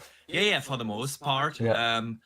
But it's really the fact that now that games do look good, they all come out at 30. That's the issue. And so that would be a reason to bring out a mid-gen. But if that's not the focus, and it's really just to get a little higher resolution, we shall see that. For me, you know what it is, you've mentioned about it there, you still like mid-gen refreshes, and I would still like mid-gen refreshes if it was a good enough leap in order to justify it. And by that I mean, as you said, actually targeting the performance that we want, as opposed, and they're clearly not, based on these leaks, targeting the performance that we want. They just want a refinement, and they've said themselves, if a game's already got 60 mode, making it slightly more performant in that 60 mode isn't a PS4 Pro enhanced game, or making it slightly better resolution in a targeted resolution scale isn't a PS5 Pro enhanced game, which means that the games that you've got won't technically be PS5 Pro enhanced, because they're just saying, well, that's just a generic knock-on effect of what the console should be doing, was just provide these micro benefits. I think in this day and age, because of the speed of technology and the way PC's going, and how quickly the PC market is evolving and technology is evolving, ultimately what would probably be better for consoles is significantly shorter lifespans and just launching the next generations quicker. You're talking having a lifespan of maybe 4 years for a console instead of 8, and just having a new console come out that takes advantage of new stuff Yeah. instead of doing a mid-gen refresh that ultimately is still way behind where everything else is, because even if PS5 Pro launches, it's still monumentally behind where the 5 series on Where the PC will be. sits, yeah. Yeah, so Justin Lambert in the chat says exactly the same thing. He says, I'd rather see console gens of 4 to 5 years over mid-gen refreshes. And I do agree. That would be the dream. But that would be the dream for us hardcores. I'm not sure if how the mass market would feel if we get like a new Xbox and a new PlayStation every 4 years. Even though probably people would get used to that rather quickly. I was going to say to do it for given phones. how cross-gen works and how back-compat works these days. I think people would be getting adjusted to that just as well, because like you said, every other electronics device out there is on a much shorter lifespan. A 4-year-old phone is... Nobody has 4-year-old phones. You know, you switch out every 2 to 3 years your phone. Yeah, some even every year. shorter. Yeah, some every year. Yeah, and even with TVs. But like even saying that, like we might switch out our phones every 2 years, but the phones themselves are literally refreshed every year. Every year there's a new model of the same thing. There's no reason. There's no real reason as to why consoles can't just do that, but they only do it because it's the casual market. But saying that, a 4-year lifespan is more than long enough for the console generation these days to keep up with the technology. It's not what it used to be. Like the technological jumps previously were held back not by what technology could do, but what was able to be viewed on the screens that we had at that time. We went from 720 to 1080, and we were stuck on 1080 for a while, and all of a sudden 4K came out, Ultra HD, and that's when things started shifting. That's when the market started to increase. I agree. Yeah.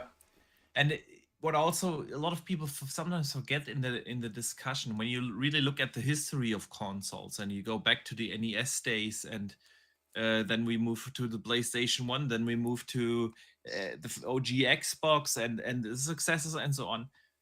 The technology jumps in between those generations were actual technology jumps.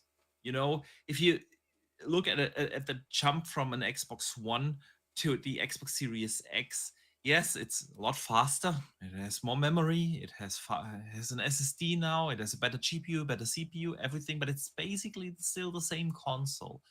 In an era where we moved from the Super Nintendo, from the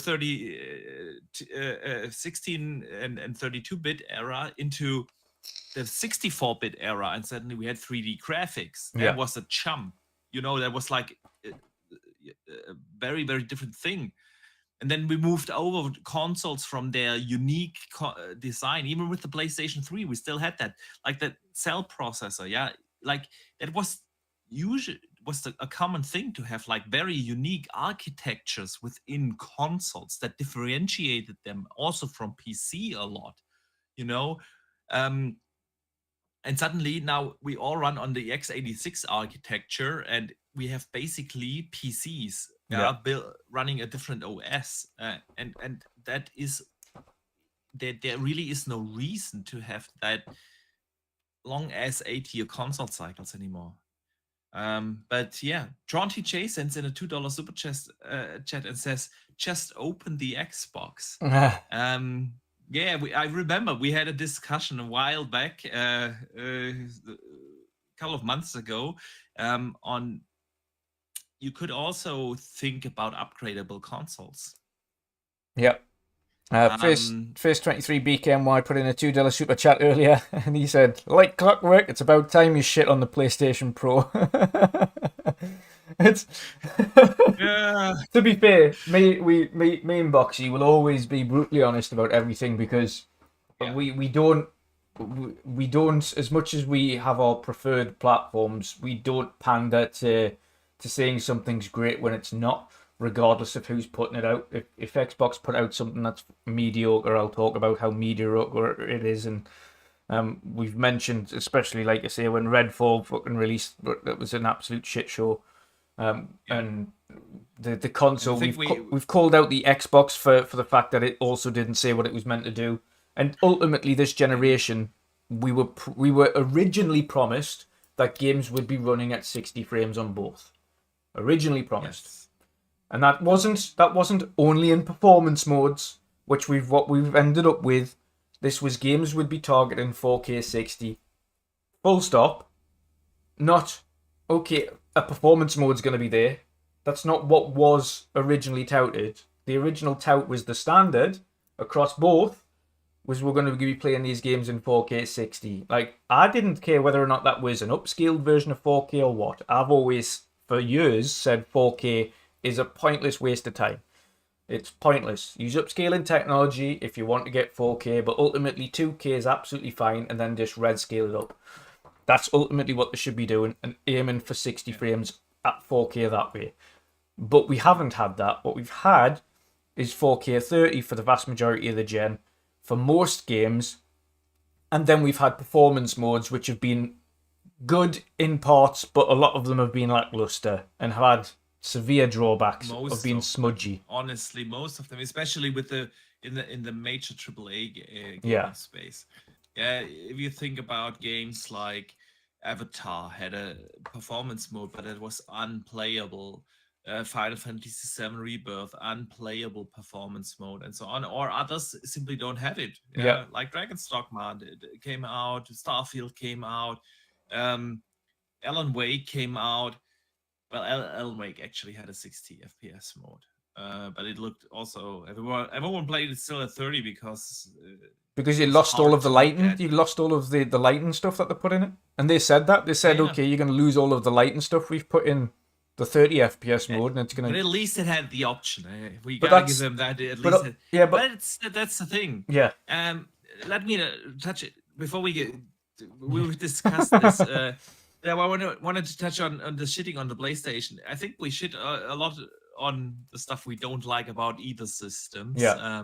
Because, again, I said it earlier. I don't want to be a hypocrite. If Xbox would bring it out, I would probably get it for the sheer fact that I play a lot more on Xbox than on PlayStation. But that doesn't mean that I do praise everything that Xbox does, and I think we give a fair amount of criticism on the Xbox stuff, and we always do. But yeah, you see, I'd probably differ from you, because I think if Xbox brought out something and they were coming out with statements that were saying we're not going to be after bringing out a pro model, that you would expect at that point to target 60 frames for everything that they did, because it's the pro version of the console that originally promised it in the first place. And they said, well, actually, we're not targeting 60 frames on this. Like, if it does 60, great, but we're not actually putting a remit in place for it. And also, like, we're not going to be, if something's already got dynamic res, but then that's not going to be classed as a pro version. I wouldn't pick up the new Xbox either, because that's not providing something that is, to me, a worthwhile upgrade to what I already have. Like, I'm already playing these games. I'm going to get maybe an extra 2 frames on the new version. Maybe an extra 100 pixels per inch. Like, what? I don't, what is... would not see the actual benefit. It's maybe because we've got gaming PCs as well, but on the console front, especially when, depending on how far back you're sitting from it, you're not going to notice an extra couple of 100 pixels an inch sitting 5 foot back from your screen. You're not going to see, especially if your screen's got VRR now, you're not going to see that improved frame rate, because it's already being nicely smoothed out by VRR or FreeSync, G-Sync that you've already got on your screen anyway, which we have. So you're not going to see that improved kind of image stability that you would get with a smoother frame, because you've already got the technology that irons out the differences. So unless it's like getting rid and saying, okay, well, the PS4 Pro version of this game or sorry, the PS5 Pro version and the Xbox Elite version of this game both have a mode that is 4K and 60 with the bells and whistles. That's okay. Now you're talking, because that's achieving what we set out to achieve in the first place. That's achieving performance and quality at the same time. Instead of just saying it's going to slightly improve the performance mode that you've already got, and if it's already locked 30, it's still going to be locked 30. That's not an improvement. It's just a minor upgrade.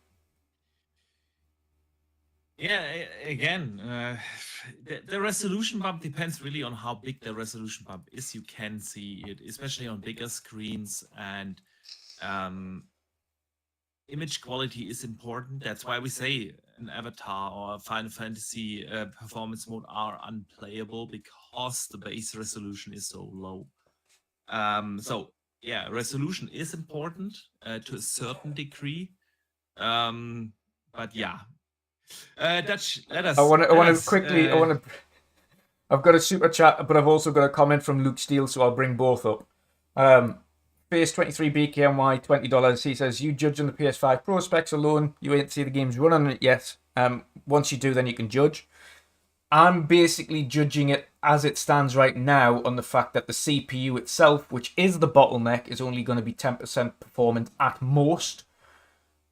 The CPU is still the bottleneck, regardless of whether or not you add PSSR in there, which ultimately is what is going to keep back this PS5 Pro from being a substantial upgrade. And because it's a mid-gen refresh, and because they're using the same CPU at the same clocks, only 10% on incremental boost mode, it's not really going to have a substantial effect on it. However, I will judge when it's released and not beforehand. However, this is thoughts prior to its release on what we think will happen. But we said that earlier. Yeah. Of course. Yeah. It's based on the leaks, and Yeah. we have to at least give them some sort of benefit of a doubt, because we're still waiting for them to announce it, and maybe they surprise us with something. Yeah. And for this is Luke Steele's comment as well, though. We both know that PS5 Pro resolution upgrade on Rebirth is going to hit like crack. Well, it needs to. it needs to hit like somebody putting glasses on for the first time after being blind. Yeah, that's what I said earlier. If a resolution bump alone can bring some benefits, especially with those performance mode, if this turns out to be true, that we don't see an increase in frames, a lot of games still already have the 60 FPS on PlayStation.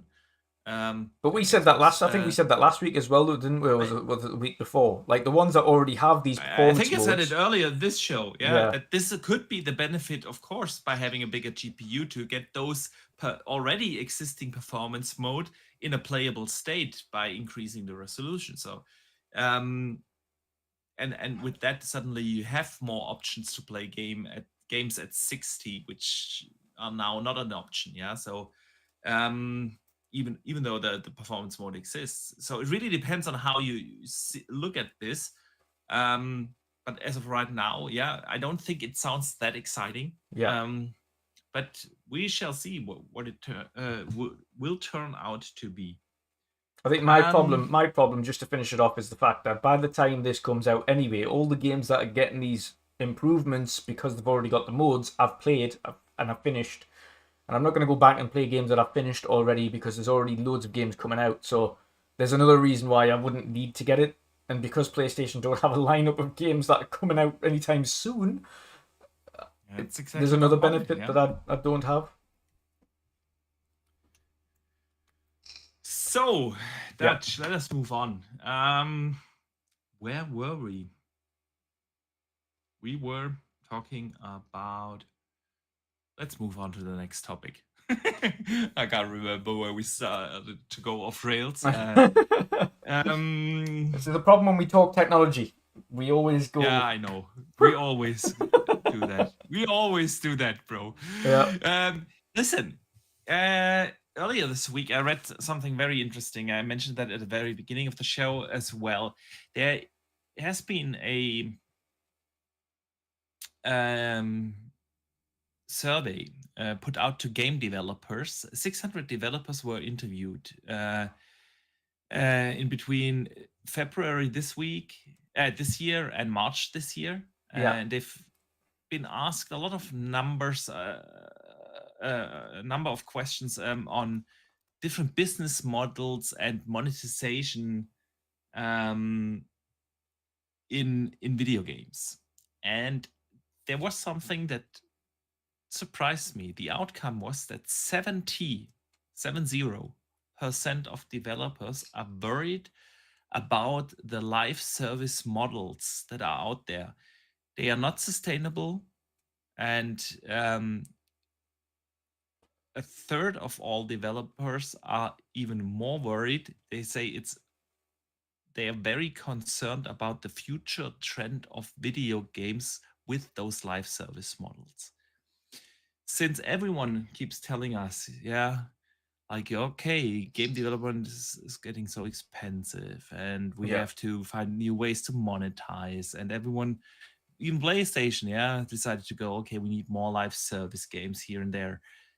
70%, that's two-thirds out of 3 developers, 2 think it's an unsustainable business model, and only 20% of them see potential in it.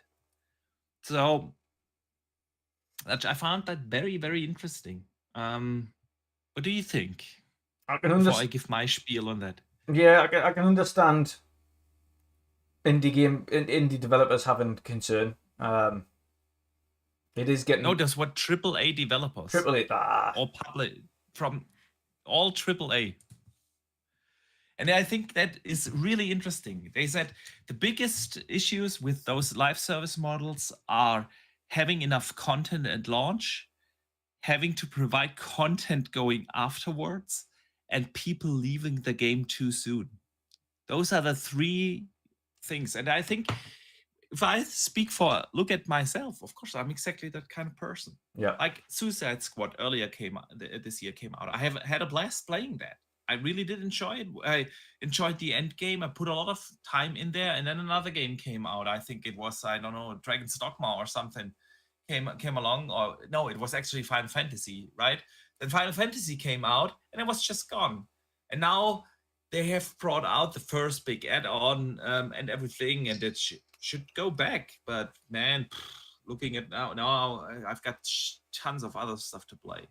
Not going back. Can't even remember the controls, even though it was only 2 months ago that I played the game. And I feel like that is a real issue for live service games. And I also see there's simply too many out there. If you really invested in a live service game like a Fortnite, if you invested in Fortnite, do you have the time or money to spend that in another live service game after having made all these investments in the Fortnite skins over the years? Are you going to move away from that and put your time and money suddenly in something else? We talked about this on the show multiple times, that live service is kind of really hard right now, and it looks like a lot of developers do agree with us. What do you think, man? I mean, we've said this for every live service game. It lives and dies on its content. I mean, that's ultimately, if you have a look at The Last of Us factions, they literally cancelled the game because they weren't willing to put the time and investment into having the content and putting the amount of staff that are required to keep that game running and maintain the game into the game itself. So yes, it's an investment, but ultimately it depends on the platform holder and the idea. If it's I can understand the concern about it. Ultimately, these developers don't have to. I mean, it sounds harsh. You don't have to work for a studio that's creating a live service game. If they work on a project and you don't like that project, then much like you do if you're at a company where you don't like working there, or you don't like what you're doing as a job, then you find work elsewhere. It sounds harsh. Ultimately, though, in terms of live service games, I think it not only lives and dies on the content, but more so the idea of the game in itself. If you're going to create a game, it needs to be unique enough to stand out in a very cluttered live service portfolio that's already available to gamers. Very cluttered. It has to be new, it has to be fresh, and it has to be something that people want to revisit. And it, even if your game has content, if the game doesn't have that feeling of wanting to be in that world all of the time, then people will drop off the game. So it's a very unlike a single. It's really hard to achieve in these days. Again, I've said this so many times that but ultimately the live service market is saturated. Yeah, you have so many options, and when you think about PUBG, when that came out, that market barely existed. They could get away with launching with not enough content, but simply having a fun gameplay loop. But in this day and age, where you have tons of free-to-play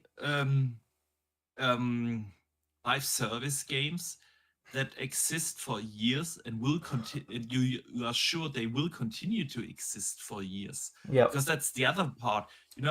Like, are you really going to invest a lot of time and money into a game where you don't know if that exists in 6 months or a year from now? And we've seen too many big live service games, Anthem, Avengers, and so on. Where with the Avengers, you had like one of the biggest IPs in the world behind you. So you have the name, you have that lore, you have everything that would keep people interested in, but you're not sure anymore if a new live service game comes out. Man, is that going to be there in a year? And so where are you going to invest? Fortnite will still exist in a year. It will exist in 5 years. You're sure of that? Minecraft and all those kind of games. And ultimately, this is the difference as well between live service and a regular game. A regular game, a consumer can go out, buy the game. If they don't like it, they don't play it. Even if they trade it back into a store or sell it back to a store, it's the store that's forking out for that game in order to put it back on sale again. Ultimately, the platform holder won't see that negative impact. They'll only see the negative impact of a return sale if it's digital, because it's coming straight back out of their pocket. But on that front, they don't see that impact because having player engagement for a long period of time in a single player game isn't the same as requiring it in a live service. And you base it on not only the content that you provide there, but live services, as much as they hate it, either relies on microtransactions in order to maintain money going forwards, or you've got to have a content rollout like the likes of Elder Scrolls, etc., that have new packs that come out and new expansions. But those are add-ons, right? This is it an MMO? Yes, I know an MMO is basically also a live service game, but it is designed very differently from those typical live service games but that you ultimately the genre itself is made up of semi-MMO, and regular live service. Sea of Thieves being a primary example, but Sea of Thieves, again, relies heavily not so much on the sales, because on Xbox they didn't see the sales aspect primarily because it's the vast majority of people just play it on Gamepass. I own it, but that's only because it came out when the Gamepass was in its infancy, and I was in the alpha and the beta and played that game from its start, so I own that game. But the vast majority of people are Gamepass, and the way they make their money is via their skins. And the content that they provide in the game then encourages people to want to look different, to go on X, Y, and Z, but you've got to provide that content. And as you said, it's a very saturated market, and you've got to have not only just a game that wants to be played, but a game that you want to return to. And a game that you want to return to is a very hard thing to accomplish, regardless of if it's single player or live service. Even more so difficult for live service, because people usually have one, at a push, 2 live service games that they're playing at any one time. Yeah. Not really that many more than that. The vast majority of people that have more than that might be like a sports game and a shooter, or maybe it's a Sea of Thieves and a sports game, or something like that. Yeah. It's usually not Have, more than like 2. one, max 2. Yeah. Yeah. Yeah. Like where you really invested So in. you've really got to I feel like push the boat out to pull someone away from something they already love. That's the hard part. Exactly. And people that are not interested in live service games today, with all the options already out there, they are probably not going to be invested in the next live service game that comes out. Pulling people away from something, definitely challenging. And Pyromat in the chat also brings up a great point. He says, my problem with live service model is that the majority of them want people to constantly play their game daily for hours, which eventually burns out players, tainting the product. And that's also right. Like the way how live service games, or not all, but many are made, they require you to like finish up the season pass, you know, and play like these daily quests and the weekly quests and everything and that is also people want to play something else on the side. I feel like that is why Fortnite makes such a great example. Yeah, you can like, okay, this weekend I'm going to dive heavily into Fortnite and just play an entire weekend that thing, and then not touch it for 2 weeks and come back and still be good at it and still be up to date to it. And that's definitely a good point. Let me briefly shout out Dave Ramos, who sends in a $5 super chat. It says, who says I can't super chat while at work? Showing support for 2 of my favorite folks from the community. Hit that like button, folks. Thank you. Thank you so much for the support and the kind words. We appreciate you. I hope your work day goes well. Plenty will still be able to listen here. And yeah, guys, if you do enjoy the show, we would appreciate you guys hitting the like button. It's free. It is. And it definitely helps out. Free. So is a subscribe button. If you don't already subscribe, that's also free. Appreciate it. Homer J says, do you think Marvel Avengers and Suicide Squad struggled because people are getting sick of comic book adaptations?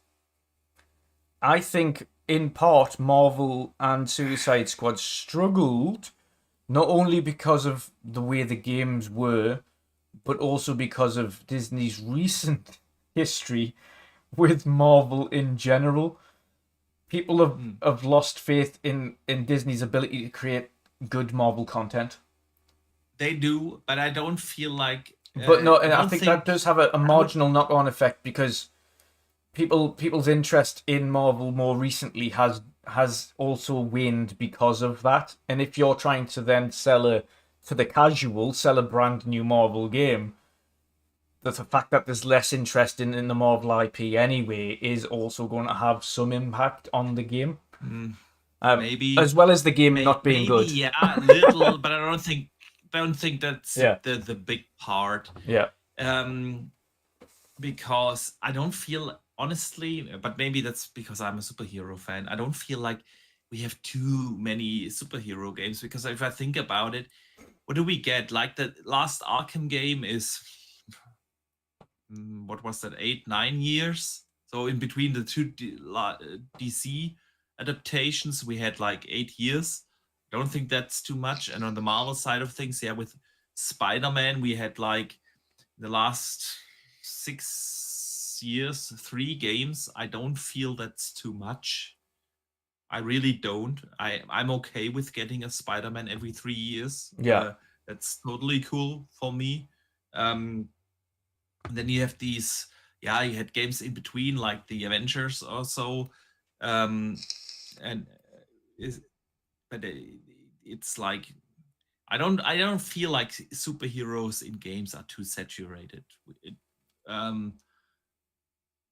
but maybe just me. Yeah, the thing is as well different- is it depends on the person. We've got Roshun in the chat here just saying I am so done with live services. If I've got the ability to turn off multiplayer, I do every time. And I understand there's a lot of I time. understand that. Even me and Boxy, like Boxy's primarily a single player guy. Very rarely do you play multiplayer. Like I think really your biggest multiplayer game, and even most recently I haven't had the time, was Age.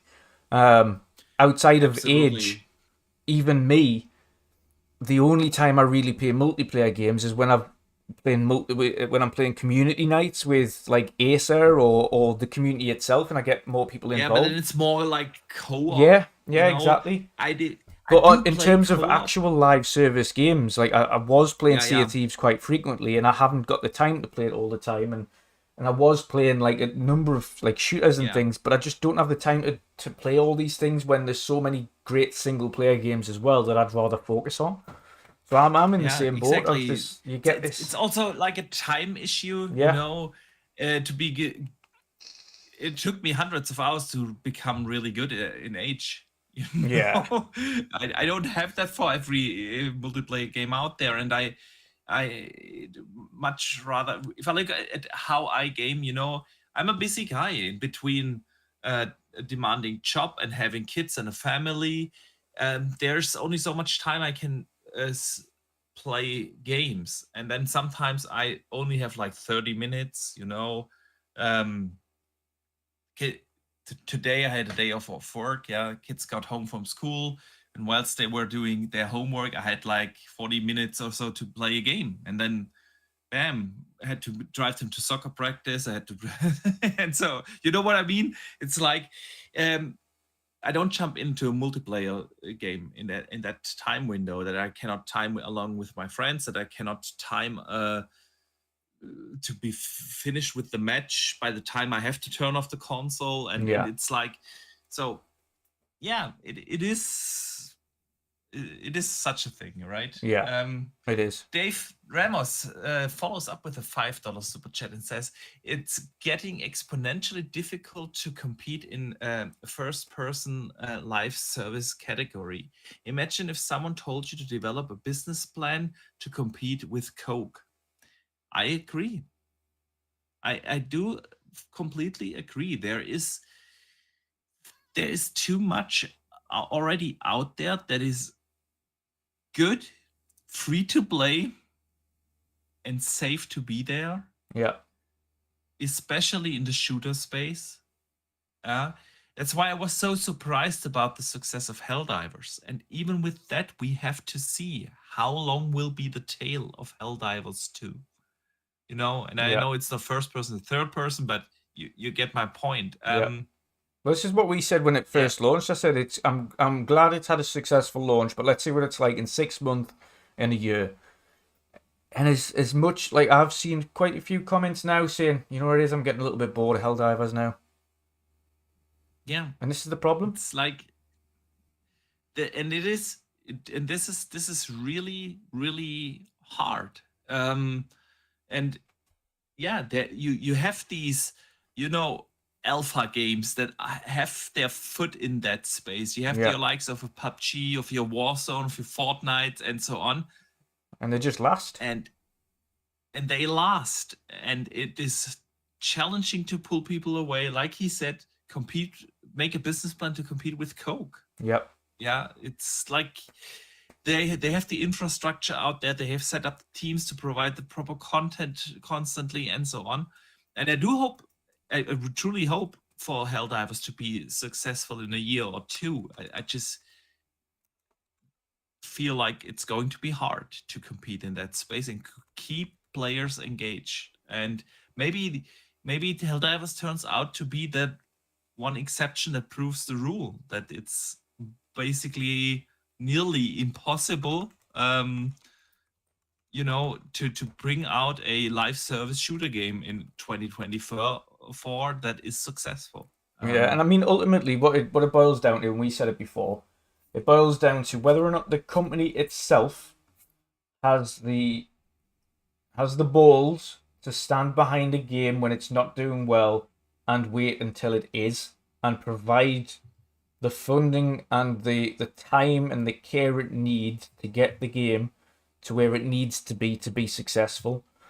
And ultimately, if the company from the off isn't willing to sit through the hard part of getting a live service game successful, which the vast majority aren't, if they're not willing to sit through the hard points, which is getting the content steady, getting something engrossing out into the public and keeping people coming back, if they're not willing to put in the hard yards at the beginning, then don't even think about starting to create a live service game in the first place, because it will fail. And the only reason Microsoft has so many successful live service games is because they're willing to sit through them being terrible or having issues or having lack of content and biding their time and investing in them until they are. They've cancelled so many games before they've even launched that were live service that the vast majority of people aren't aware of, because they aren't things that they believe will work. And the ones that they believe can be successful, they go, okay, that's good, let's keep going for it. And when it launches and it has its issues, whether it be performance isn't great or whether it be the content's not there, but they can see something there that is worthwhile sticking by, they stick by it and they make sure they support it. If the company's not willing to do that, don't create the game in the first place. Come up with a whole new idea or just stick to your single player. The problem is a lot of companies would rather just put a game out and watch it die than actually sit there and support it like it should be. Because they'd rather just go, we'll just cut the losses now. Yeah. Where, if they didn't cut their losses and they said, right, we're going to take this one on the chin, it's going to be, for the first 6 to 12 months, this game's going to cost more than it's going to make with. However, the first quarter after that, we've got this big content rollout, we've got this brand new expansion, we've got this new stuff, we've got these new skins. Like, we're ready to rock and roll for the second part of this transition. The potential of success raises significantly. The problem is a lot of them just let it die in the first 6 to 12 months. Yeah, I agree. All right, Dutch. Good combo. But let us move along and let's get to the community questions of the week. Yeah. For those who are new, each and every Wednesday you can write in either on Twitter, on YouTube, or Xbox, PlayStation, wherever you want, and send us your questions or topics that you would like us to discuss. And so did Dave Ramos. He sent in one that says, it's more of a comment than a question. With hints that Epic Game Store could come to Xbox. That would also mean good old games like GOG, Steam, and others. In that future, an Xbox is a PC with a user-friendly interface. Great. So in 2026, end of console wars, 2026 starts the war of the game stores. I think on PC we already have that, right? I remember when Epic launched and everyone was going crazy, like, no, it's so hard to boot up a different launcher to start my game. And then people still shit on Battle.net because they have to boot up a different launcher than Steam to play Diablo. Yeah. And then they, you know what I mean? Yeah. Or Call of Duty. And you already have that. Yeah. Like 2 clicks, inconvenience, people don't like it. I don't know. What do you think? Yeah, it's mad because every time I bloody launch the PC, even though I don't have anything installed, Battle.net fucking launches every time. I want to turn that off. Just you can deactivate. Yeah, I'm going to. Right? I'm just going to uninstall Battle.net until the next time I install a game that requires it. But yeah, you can also deactivate the automatic disable it. Yeah, launch. Yeah. Yeah. But yeah, it is mad. But the problem with it is they've all got their ecosystems that they've grown up on, and just transitioning from being Battle.net to Xbox or being Bethesda's to Xbox, or like it's not as streamlined as you'd hope it'd be, because they have their infrastructure that they've had for decades, and implementing it is not just like it's not a night and day thing. So it's easier to just let things be than it is to try and merge systems that are completely different into one system without them clashing with each other.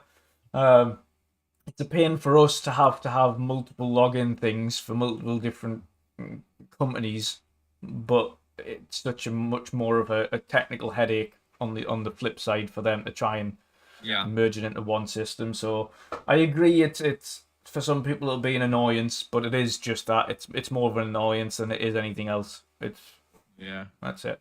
I agree. But yeah. So, question from TJ, John TJ coming, says, will Xbox make the next console an open PC? And if they do, it will be the cheapest PC on the market. Yeah, I think we talked about that already earlier. So it really depends on how they unify that with the OS. Yeah, absolutely. But I don't. Yeah, let's not. It'll be intriguing, but we'll have to wait and see. Yeah, exactly. Dave Ramos sends another question and asks, how about that Fallout craze? Where do you see yourself if you were in the Fallout universe? Like, would you be a vault dweller?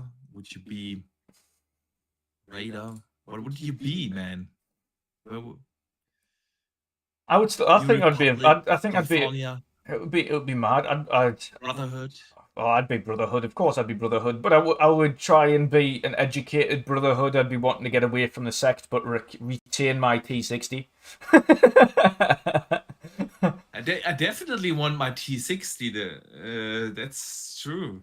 But on that front, I'd probably want to ultimately what I'd like to do which would be what you do in the Fallout universe. Ultimately, is be a Vault Dweller that finds a T60 armor suit, and then that is your own, and then you have your own thing and you walk from there.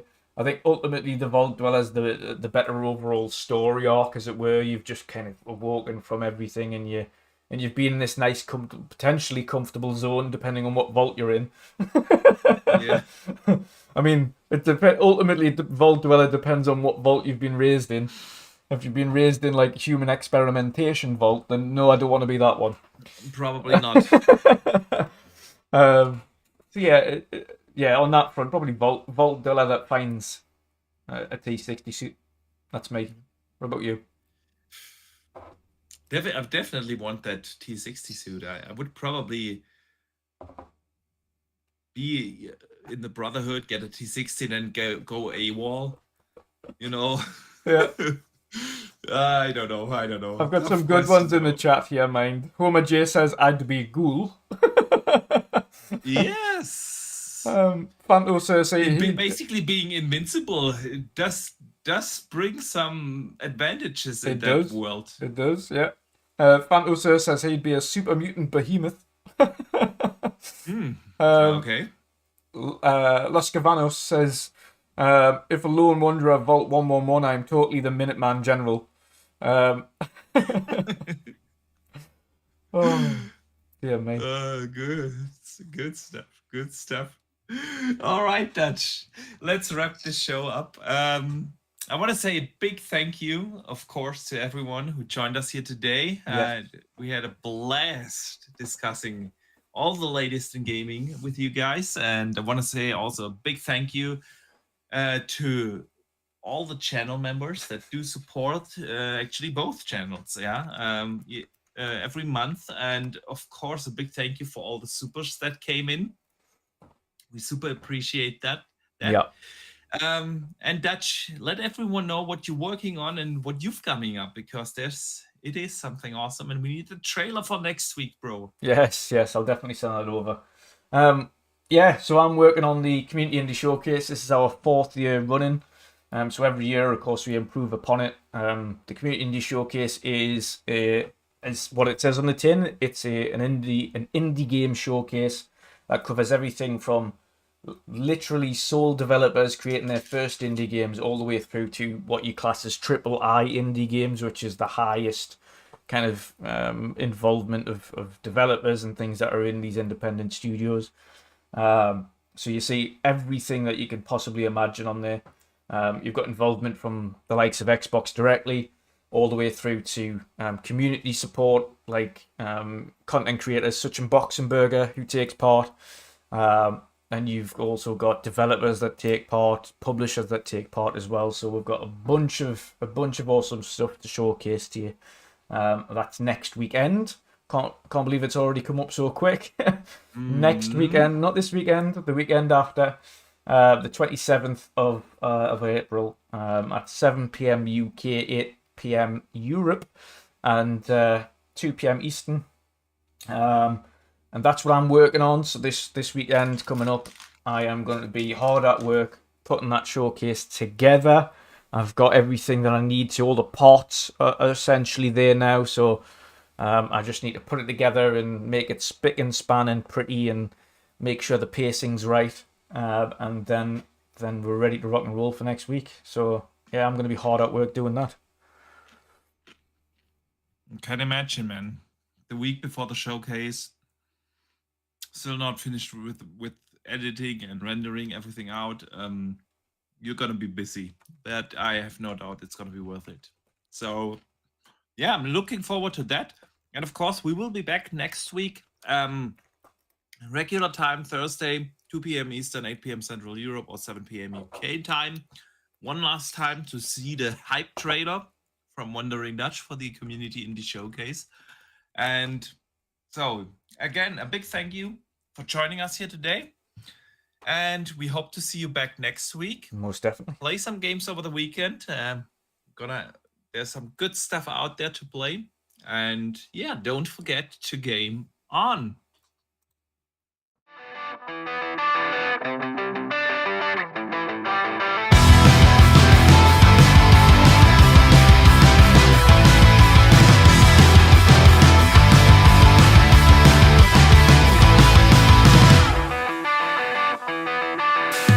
Something's wrong, I feel it circling like vultures around my brain. Couldn't see the danger in your eyes. Draw me in, got me spinning now like water to a drain. You were perfect till I realized you hadn't shown your face. You sing a pretty song to drag my heart along, a siren serenade. You're ringing out your prey. Your lungs are wrecking, you know it's wrong. I was deaf to the ringing bells, wanting me to break, deafened by the sirens' soothing lies. I can't leave, I am in too deep, been sinking for a while, prisoner to the same thing I despise, devoted to a fake. You sing a pretty song to drag my heart along, a siren serenade. You're ringing out your prey. Your lungs are wrecking, you know it's wrong.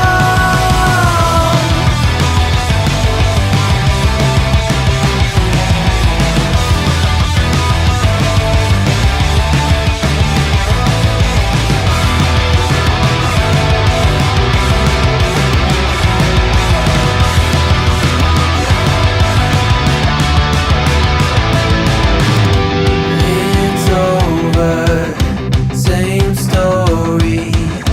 You lose to love and glory. It's over, same story. You lose to love and glory. You sing a pretty song